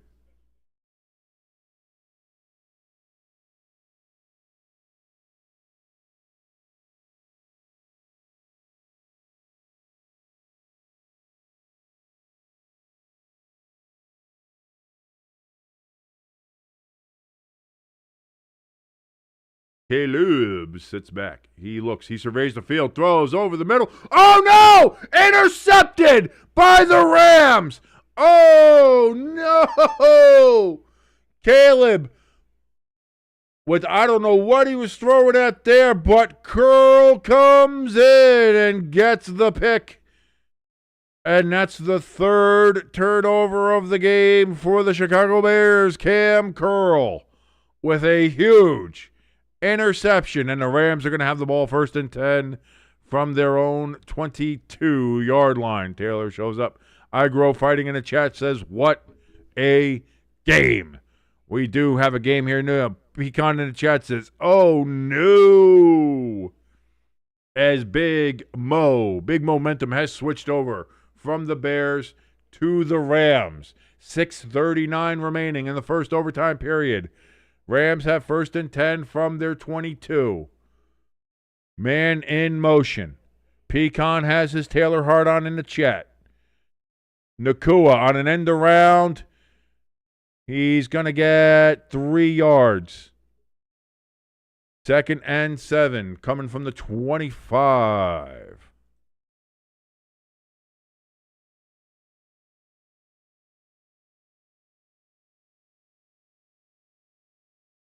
Stafford in shotgun, takes the snap, looks, throws. He's going to get that to Parkinson. Parkinson gets the 1st down and more. He gets that out to the 40, about the 41 is where they're going to mark him out. 1st and 10, Rams.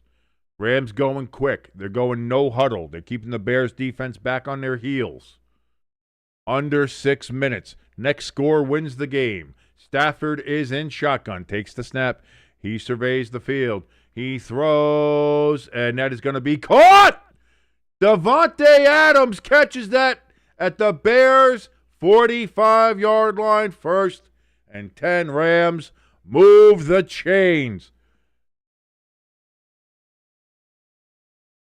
Hell of a catch by Davante Adams.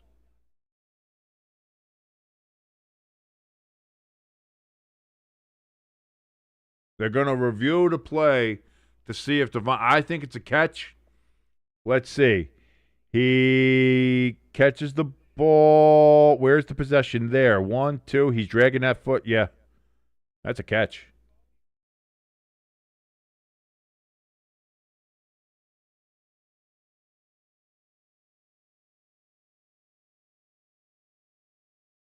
I think that's a catch. I think that's a catch.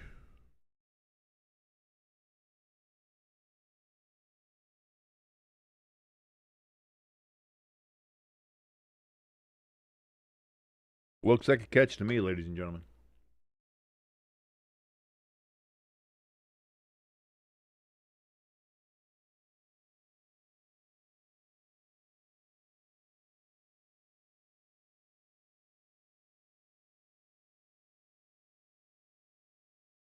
Ruling on the field stands. It is a catch. 1st down, Rams at the Bears. They're going to call it at the 47-yard line. 12-yard completion to Davante Adams. His 2nd catch of the game. And that's a big one. Next score wins. 5:33 remaining in this first overtime period. Stafford under center. Bears defense shifts. Stafford checking, down, man in motion. Takes the snap. It's going to be a handoff here to Corum. Corum gets it to the 43. 2nd and 6. You're going to call that a 4-yard run.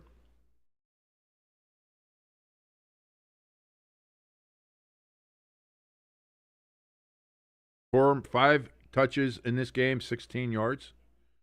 Stafford takes the snap. Throws. That is batted down at the line of scrimmage. Incomplete. 3rd down and 6 for the Rams. Big down coming up here for the Bears defense. Can they hold? Can they prevent the Rams from moving the chains? Perhaps getting a punt out of this situation. Or will the Rams move the chains? Bears look like they're going to bring the pressure here. And the Rams are going to take themselves a timeout. They're going to think about it for a moment. Which is probably smart. It's probably smart. You want to do that. You want to take a little bit of time. Important down. Yeah, very important down. What one would say is a squeaky bum time kind of down.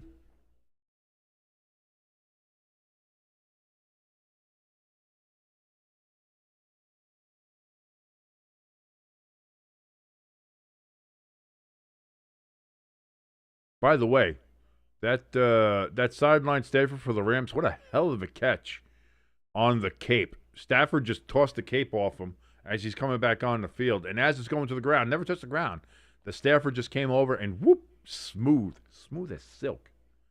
That was nice. Here we go, 3rd and 6. Trips to the right here for Stafford. Bears look like they're going to show some pressure here. They're showing pressure, and they're bringing pressure. Throwing over the middle, caught by Nacua, and it's going to be a first down.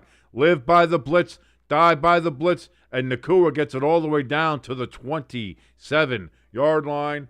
16-yard gain, 13 yards after the catch there for Nacua.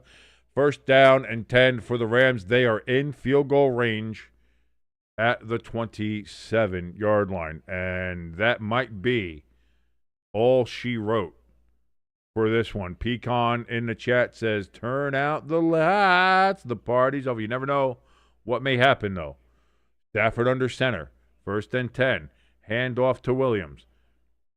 Sorry, not Williams. That's going to be Corum with that carry, and he gets it to the 24-yard line. 2nd and 7 after a 3-yard gain. Clock is at 4 minutes and counting here in the first overtime period. Will it be the only overtime period?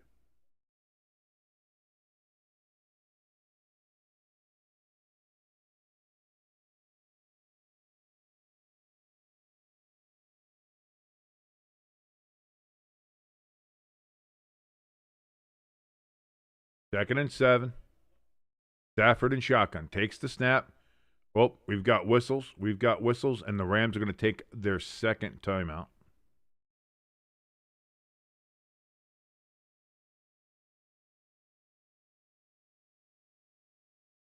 So the Rams have one timeout left, 3:35 remaining in this first overtime period.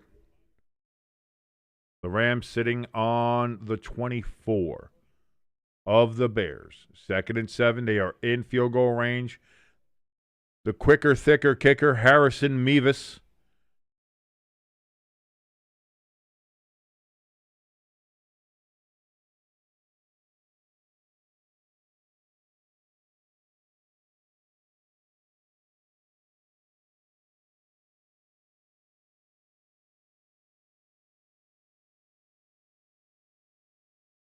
.335, 2nd and 7, Stafford and shotgun. He's got trips to the left this time.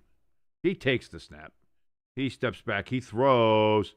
He's looking for Parkinson, incomplete. Brisker on the coverage. 3rd down and 7.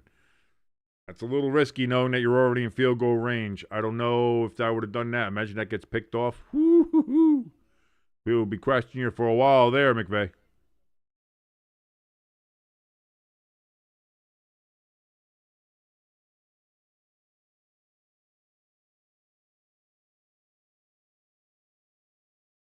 Third and 7. Trips to the left again for Stafford. He takes the snap, throws. He's looking for the end zone. He's got a man that's caught. No, dropped. Oh, Terrence Ferguson had it. And it would have been the game right there. But he does drop it, so it is 4th and 7. CJ on the coverage. Knocked that ball away. So here is Harrison Mevis coming on for what would be an NFC championship caliber kick. Will it go through?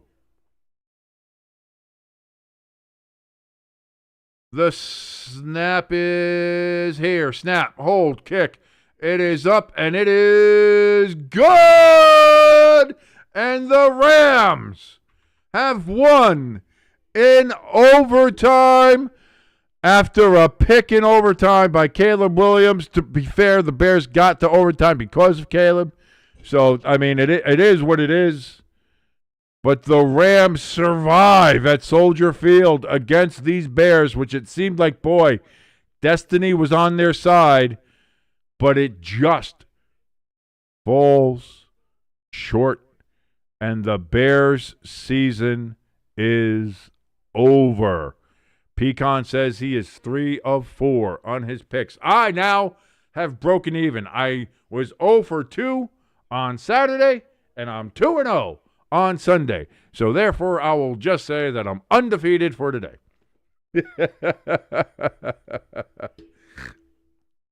Oh, man. What a game. Again, it's sad to see the Bears go because they were giving us some great goddamn games here in the regular season, in the playoffs. It was fun to watch Chicago Bears football this season.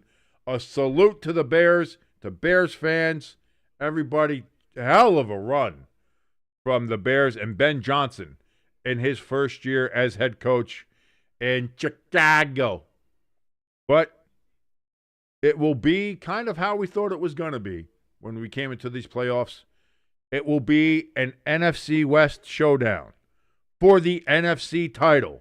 The Seattle Seahawks and the Los Angeles Rams will battle for the right to see who goes to their other NFC West rivals' home at Levi Stadium in Santa Clara for Super Bowl 60. In the AFC, the old goddamn New England Patriots back in the AFC Championship game for the first time since 2018, and they will be taking on the Denver Broncos. Who will they be facing? Will it be Jarrett Stidham? Will it be Ben DiNucci? Will it be Sam Erlinger? Probably not him. But I'll tell you what, that's going to be interesting to see how that works out over there. So there you go, ladies and gentlemen. The NFL's Final Four is set. Broncos and Patriots in the AFC. Rams and Seahawks in the NFC. Who do you think we're going to see in the Super Bowl? We have a whole week to talk about this. ELS Happy says, bye-bye Bears in the chat. He's super happy. Lloyd says, I'm 2-2. That makes 22. You know what? You want to know something? You're right. That does make 22.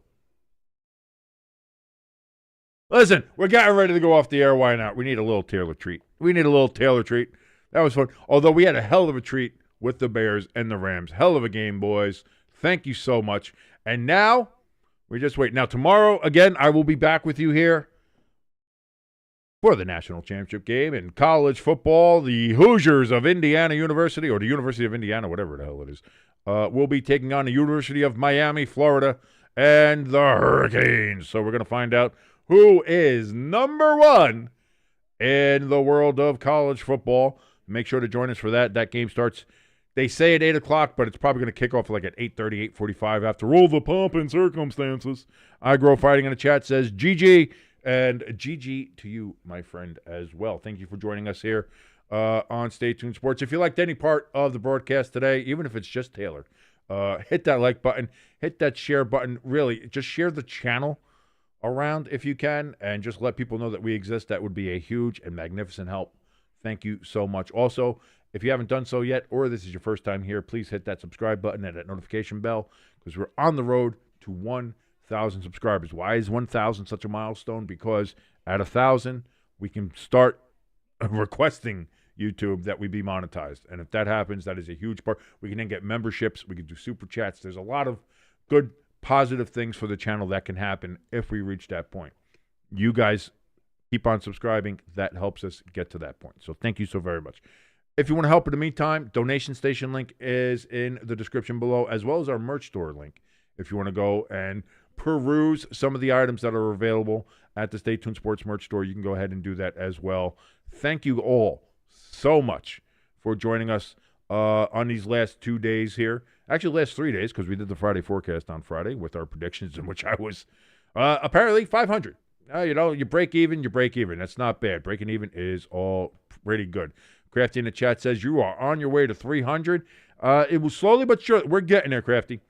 Slowly but surely, we are crawling our way there, and that's exciting. He says we are 9 away currently from 300. And like I said, slow and steady will win that race, and that's what we're doing here on Stay Tuned Sports. And it's all thanks to you guys, everybody in the chat, you watching, anybody who just spends a minute, a second, 30 seconds, or spending the whole time here watching along with us. Your support is what matters, and I cannot thank you enough, all of you.